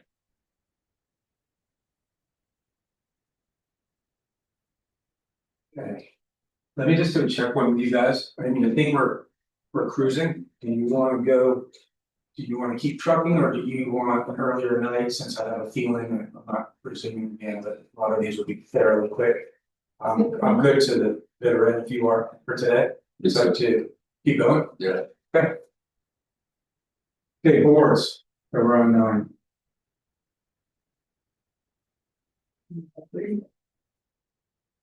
Maybe the before all goes out. Until tonight, I'm right now. I'm thinking our chances just went up. Okay. Boards, there shall be a civil service board, board of trustees. For the retirement fund, firefighters and police officers pension. The appointments, terms, responsibilities. Under law, by special law, there should be a variance review board. To determine responsibility determined by ordinance, this should be a substanding board that may be created by ordinance, ad hoc committees may be created by resolution. Upon the recommendation or with the approval of the there. This 9 point, guys are gonna hate me, 9.01 is. Very, very similar to 6.01 in the language. Seems kind of redundant again, with tendencies scrolling, so I don't know. I think I'm looking at that same thing. I'm going to H. No. I kind of want to. We're not. I mean, No, these are left over here, so. if you got red 9, I would be in favor of just absorbing 9 into other sections of the charter. That's. Nothing in 9 other, I mean, they could all go with the conduct of government. You're saying all of them? I think, but yeah, I think here, I don't know what I board or covered up above, obviously this is getting. Thoughts, Ken, on that? Is it the same or you see a different reason for including the? I mean, it establishes these board members as officers, that's what section 6 deals with. But then it calls out that they're mandated to have these boards. So they're different in terms of what they execute on. I think it's more. This section came from 1986 and been amended over time. So it could be consolidated. If you want to over time. I mean, Bobby knows. I do, I'm just gonna be totally frank, why would you have? Information that's 95% alike in 2 different parts of the charting, just why? I don't know the answer as to why I ended up here or there. What's the pleasure of the group? We feel strongly enough to consolidate. 19, you said 6.01 and 9.01. 6 is about the conduct of government. They have different. This one talks about Things. creating other boards and committees. Isn't it precisely the same language? That's not precisely, and then 6.01 says there needs to be officers for these boards, here are the boards, 9.01 says here are the boards. So does the 6.01 require this to be in effect so that the officers assigned to them? Do they play off each other or are they saying the same thing? They play off each other in that we require the board to be officers, make them. This mandates the creation of them. So we had to take some of this language and put it into six, and I don't know if that makes it more confusing or not. Right now, they get their own section. While still making laws. I don't know why we would send this, but I hear your point on this, this one, why we send this to voters to. It's not unclear, it's, they deal with different things, very concise, I don't think it's clear to any. It's more like just a streamlining, but you know, it's not like a hard hitting controversial topic at all, you know. Either, I'm kind of on the middle. See what you're saying, just. You could say 6.01, there will be these boards. Those boards will have these officers. Is there a difference between 6.01 talks about receiving compensation? And 9 does not, so is there a difference between boards where you receive compensation and 9? Well, 9.03 addresses compensation for these boards. Yeah, that's coming up. Well, it just says it could be set by ordinance, you said it 0. But if we were to consolidate this, we'd have to bring in these other provisions and work 6. Can be done, it's just a question. You want it. These state statutes, they're a bit different, so would there be a reason why they be different at the numbers? Say that again, I'm still not sure. It's called state statutes or laws, ordinances, so they're different. Yeah. From 6.01 to 9.01. Something in reference to. where- Yeah. Different statute, orders. This is word, Does that word, matter? it's like word number 9251. Yeah. So that is just where they updated it in the past. Okay. So it'll be different. Last amended compared to the 70s charter. I just don't keep them as is, I think you can add other boards to it, and I pulled it in, but Yeah, the other title, it doesn't really fit, I mean, it's sort of a. I was just gonna do that, does anyone else share, Bobby's feeling that this rises to the level of a change or recommendation? Everyone's comments twice. Then move forward. Yes. They can add. Mayor can create board. Right, it's simple, let's just keep us moving. Personnel. Each board with the advice of the Senate mayor shall appoint, power to appoint and to remove a director. Shall execute the administrative policies, etc. Manage the personnel. Except that the chief building inspector shall be officio director of the zoning adjustment board. The mayor within budgetary limitations and subject to civil service requirements shall employ such additional personnel for each board as shall be necessary. Any changes not put on to.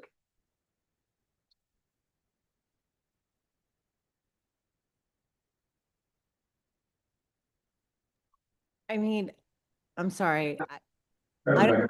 I don't know that it rises to the level of changing it, but I'm not sure that there is a zoning adjustment board. And it's odd that they changed all the other ones. I think the last time that Ron was here to get rid of the committees and the boards that no longer existed. And this one didn't get caught, but I'm not saying it rises to the level of a change. I just don't think that that exists anymore.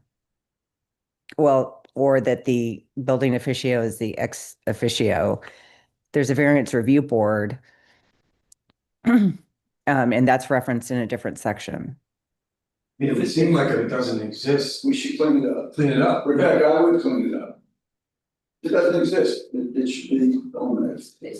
I mean, if it does, it's really low profile. So is it action for us to Find confirm, out if it exists or not. check, and then decide.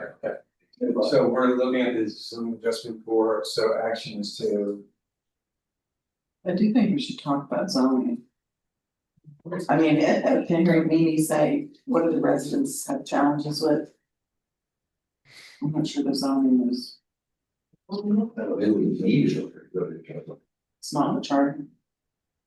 And they got an agenda. Zoning is a creation of state law and case law. I mean, that's my opinion as a land use attorney. Okay. There's not a lot of room in the charter to make changes to state law or case law. But if there's something specific that somebody wants to talk about, There are I'm not plenty, gonna shut down the conversation. so find out if that board exists and then take steps accordingly, get back together. Okay, 9.03, members of board shall be compensated. Receive compensation via ordinance from time to time. Pending enactment, members get what they're already getting. My words, you guys just get anything for 9.03.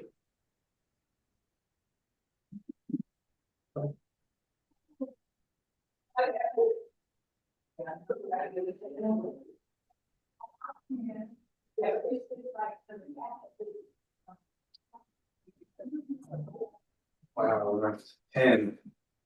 This is getting really exciting.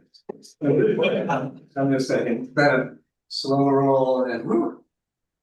All right, well, I'll ask the question again, keep going on 10.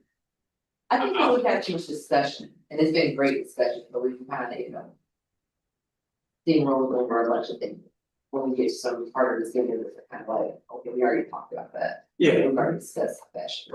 That's what, yeah, we were able to do that to some of those items, so. Do you guys want to dive into 10? It's not much later than the last time I asked you, but you haven't had a chance to really look at this. We only have, I think, one after this, which is 11. I'm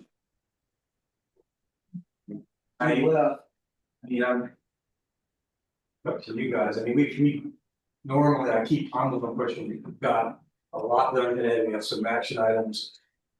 We only have 2 articles left. I'm hoping that knowing every part of it, much of this is like what we just did.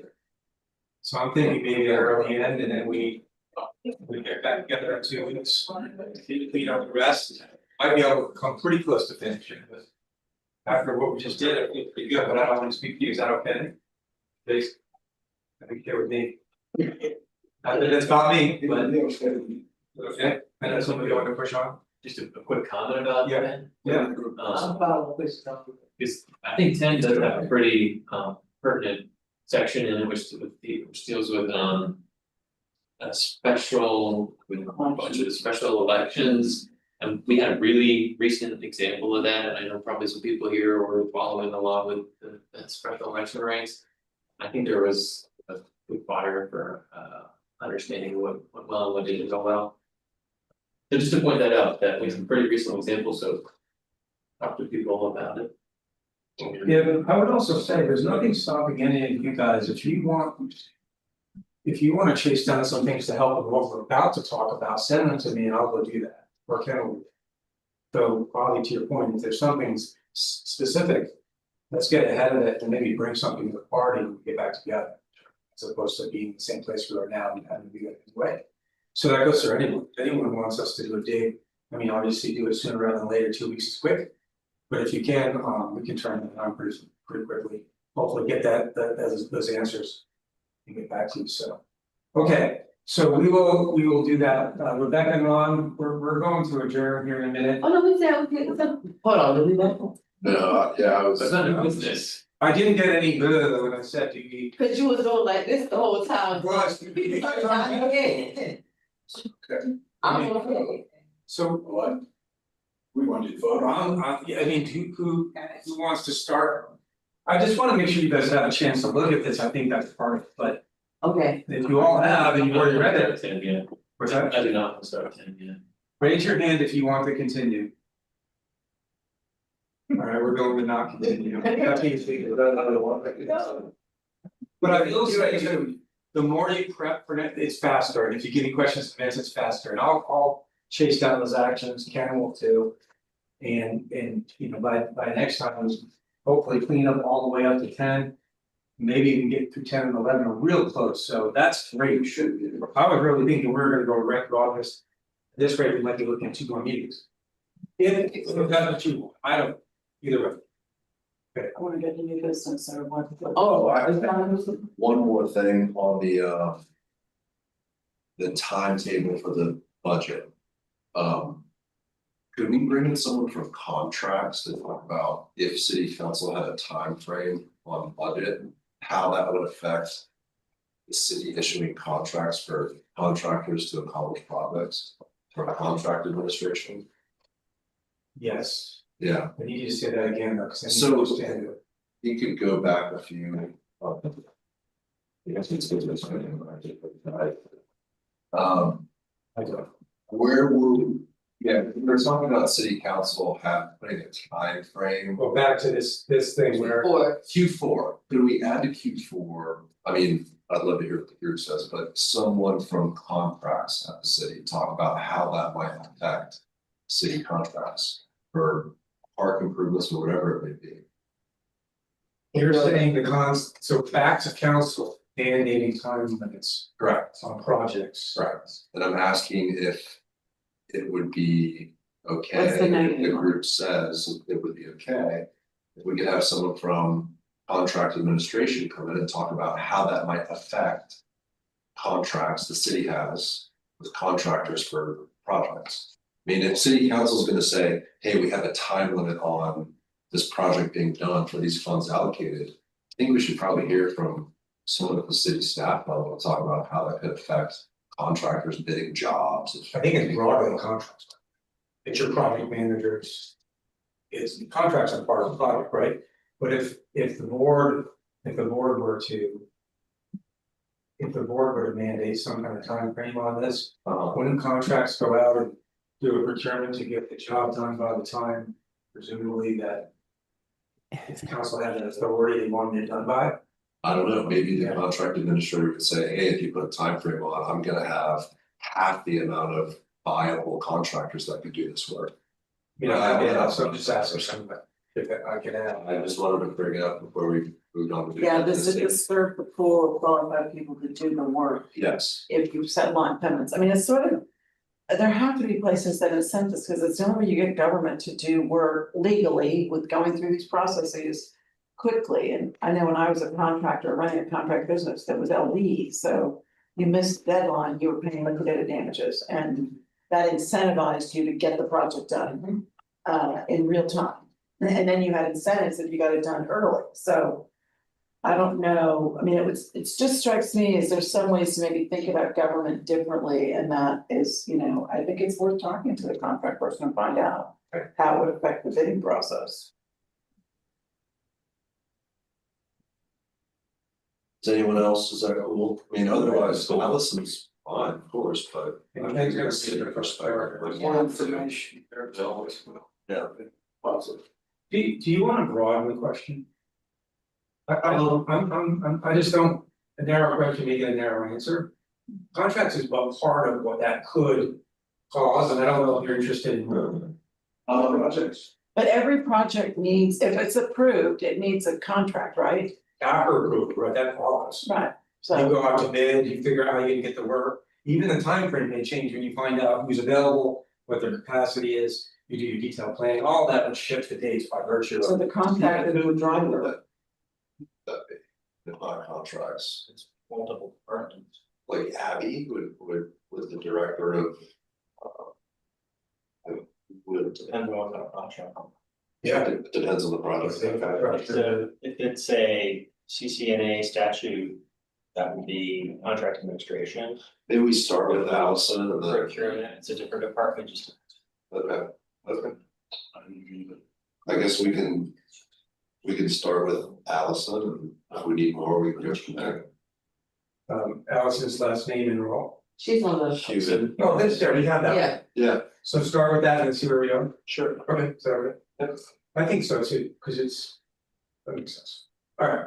Allison No, Hewitt is her last name, H-E-W. No, I know, when you said Allison, I thought you were saying. you Someone else. No, Allison, you. But today she's not here, we have a lot of questions. yeah, she's on the Zoom. I know that in person. Allison's on Zoom? Allison. She is. She wasn't in the beginning. She couldn't run that. Allison, are you on Zoom? No, open up the thing, yeah, sure, Why didn't you still say it? push the button. Oh, my God. Slow down, slow down. Roll down. No, no, no. I get it. It was, I saw. She was on there, yeah. Yeah, she's not now, and she wasn't in the beginning. I know she wasn't in the beginning. True. You saw her, I can't hear it. She, we You know, You wanna be prepared. Right. We'll let her out. Probably. Okay, All right, new business. All right, you ready? is there any business? I have a couple things. Yeah, fair. Just suggestions, and I don't know where to go with this, so one is, I really do agree with what our speaker spoke in public, you know. Where are there ways to efficientize this, or are the residents being served? We spend a lot of time between the city council and the mayor. Getting all their authorities and responsibilities and really sort of getting more information about it. How are the residents getting served by the charter? So maybe we should just think about that when we meet in 2 weeks. I don't know, I mean. It goes to some of this just getting back to people, like, you know, whether it's some incentive or some, you know, accountability. And the other thing, just, and again, I'm not a lawyer and I'm not a master, whatever planner, but I did have a conversation with the speaker of the city council, or the chairman, or whatever his official title is, Alan. You know, we really need a professional planner for the city, or a zoning person, because these guys come into these offices and they're not qualified to make these zoning decisions. They should be making the decision, but I think we need, this city's getting to the size and structure of, we need a more official zoning, planning than what we have. And that's some of the feedback I've gotten, even from some of the city council members, but from a lot of the business community in town. That it's very ad hoc, it takes several years to get up to speed, people know the process, they manipulate the process, those people that know, but there's nobody really sitting back and saying, what is the city gonna look like in 5 years and 10 years, and who does that? It's not the planning committee or the planning group or department, so. Okay. Good, no. Sorry about this. Rebecca, did you say something? No, I'm sorry, I did not. Thanks. Any other new business? I have a question for the group, if I may. So I pointed out a couple sections that appear to be redundant to me, when as I was reading through the charter, of course, I was looking for substantive issues that we would be discussing. But then as I was reading it, I also started to note some organizational or structural kind of formatting, if you want to call it that, issues. I pointed 2 out today. Did anybody else catch that? Was that on anybody's radar, the organization of the charter, how it's laid out? Horizontal sections are in order, or if things are. Where information might live under the articles? Or we just, nobody else was thinking about that? Like what you brought up, eliminating one section that would refer to a different section. Yeah. Rob, would organizational issues be something that's on a ballot, or is that just, you know, utilizing the same language and structure and different? Because it seems to me that you wouldn't be putting on a ballot organizational changes. That's asking a lot, maybe. But Yeah, I mean, unless we added a provision that allowed someone, the council by ordinance to reorganize the charter or something along those lines. You would have to do amendments to reorganize how it's laid out. So it would be quite a bit, It would be, yeah. So it would be an amendment for every single Yeah, organizational change. You would have to you'd be make. proposing, That's 20 amendments. Yeah, One mess. alright, just throwing it out there, thought I'd hear people point. I think it's a really good point. And there's a lot of, I mean, I do a lot of drafting and I would like to go through and completely redraft it. My concern with that is you lose the if you're not making any substantive changes, it's a really good time to go in and like just rewrite everything. But if you're trying to get substantive changes in while you're also trying to make structural changes, that's super tricky to get all of that out to a constituency and have them understand it and care. So it's almost like that's a really good task at a year when you're not making substantive changes. I don't disagree with you that there are a lot of different ways that the charter could be laid out more linearly, though. Reading through it and just like, and maybe this is a personal thing, it irks me that there's a miscellaneous Right. article in the charter, it's like, well. I mean, come on, like, I don't find it particularly easy to follow, and I feel like it is redundant. And frankly, it doesn't kind of go back to like, this is supposed to be a document the average person can pick up and understand. If we spend 6 months and we're still having to go back and double check things, it's like not really a good sign. That may be a function of that the charter has been revised several times. And therefore, maybe the original flowed and but the way the city has amended the charter or reviewed it, it has created that. I mean, the US, Constitution, you have the Constitution and you have the amendments. The original document is still there, it may have been altered, but there's probably a better flow. You could set out and reorganize it in that fashion. I think that would take a lot of time. Can that be a recommendation to council? It's not a specific language change, just a recommendation to streamline the document. Of the city attorney. I mean, right, because we're not quick, so it's good. yeah, I But was, maybe that's. If it took amendments forward. yeah, there. I would assume, yeah, that would be like, the legal professional would go through it, say, all right, this is kind of what makes sense, but. Get a public friendly reading document. That would be very helpful. I mean, I would just recommend they do that on an off year when they're not doing substantive changes. Agreed. It's just an awful lot for people to track. Here's like a substantive change, here's a substantive change, and here's how, if you don't adopt a substantive change, here's how it's gonna look rewritten. It's, It would be a mess. that's a hot mess. Good call. But I don't disagree with your point. Anything else from your business? This is just for future discussion. I would like to discuss changing the provision that makes the city attorney serve at the sole pleasure of the mayor. And what I mean by that is the city clerk cannot be unilaterally terminated by the mayor. There's a sentence in the clerk section that Not the says, attorney, the clerk. yeah, I'm using the clerk as an example. Okay, sorry. The clerk, to remove the city clerk, city council has to agree, approve. And I believe that creates a layer, creates deference. At the very least, perception of deference. That the city attorney's position would also benefit from, especially given the fact that I think almost half of our questions were about city council wanting more control of the city attorney. I don't, we as a body do not agree with much of those questions, but I think there are other things we can do, this being one of them, that would create more protection for the city attorney. So that they're not going to be accused of making interpretations, especially about the charter itself, that benefit the mayor versus city council. I took note of that.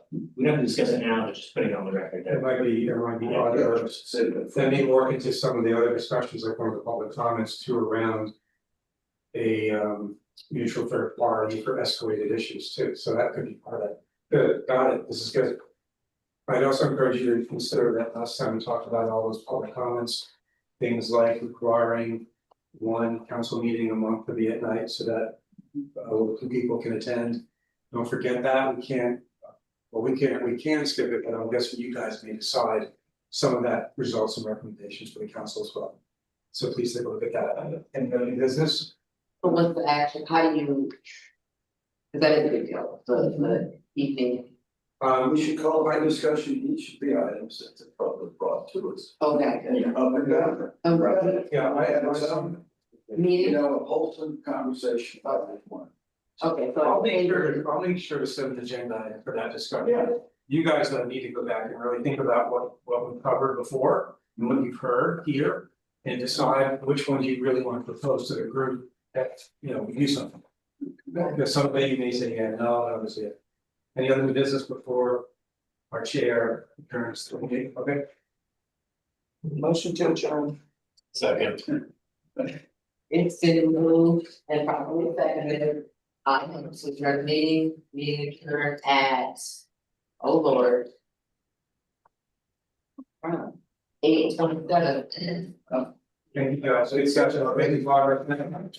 More to go, in a couple weeks, but. Okay. Yeah. Thanks.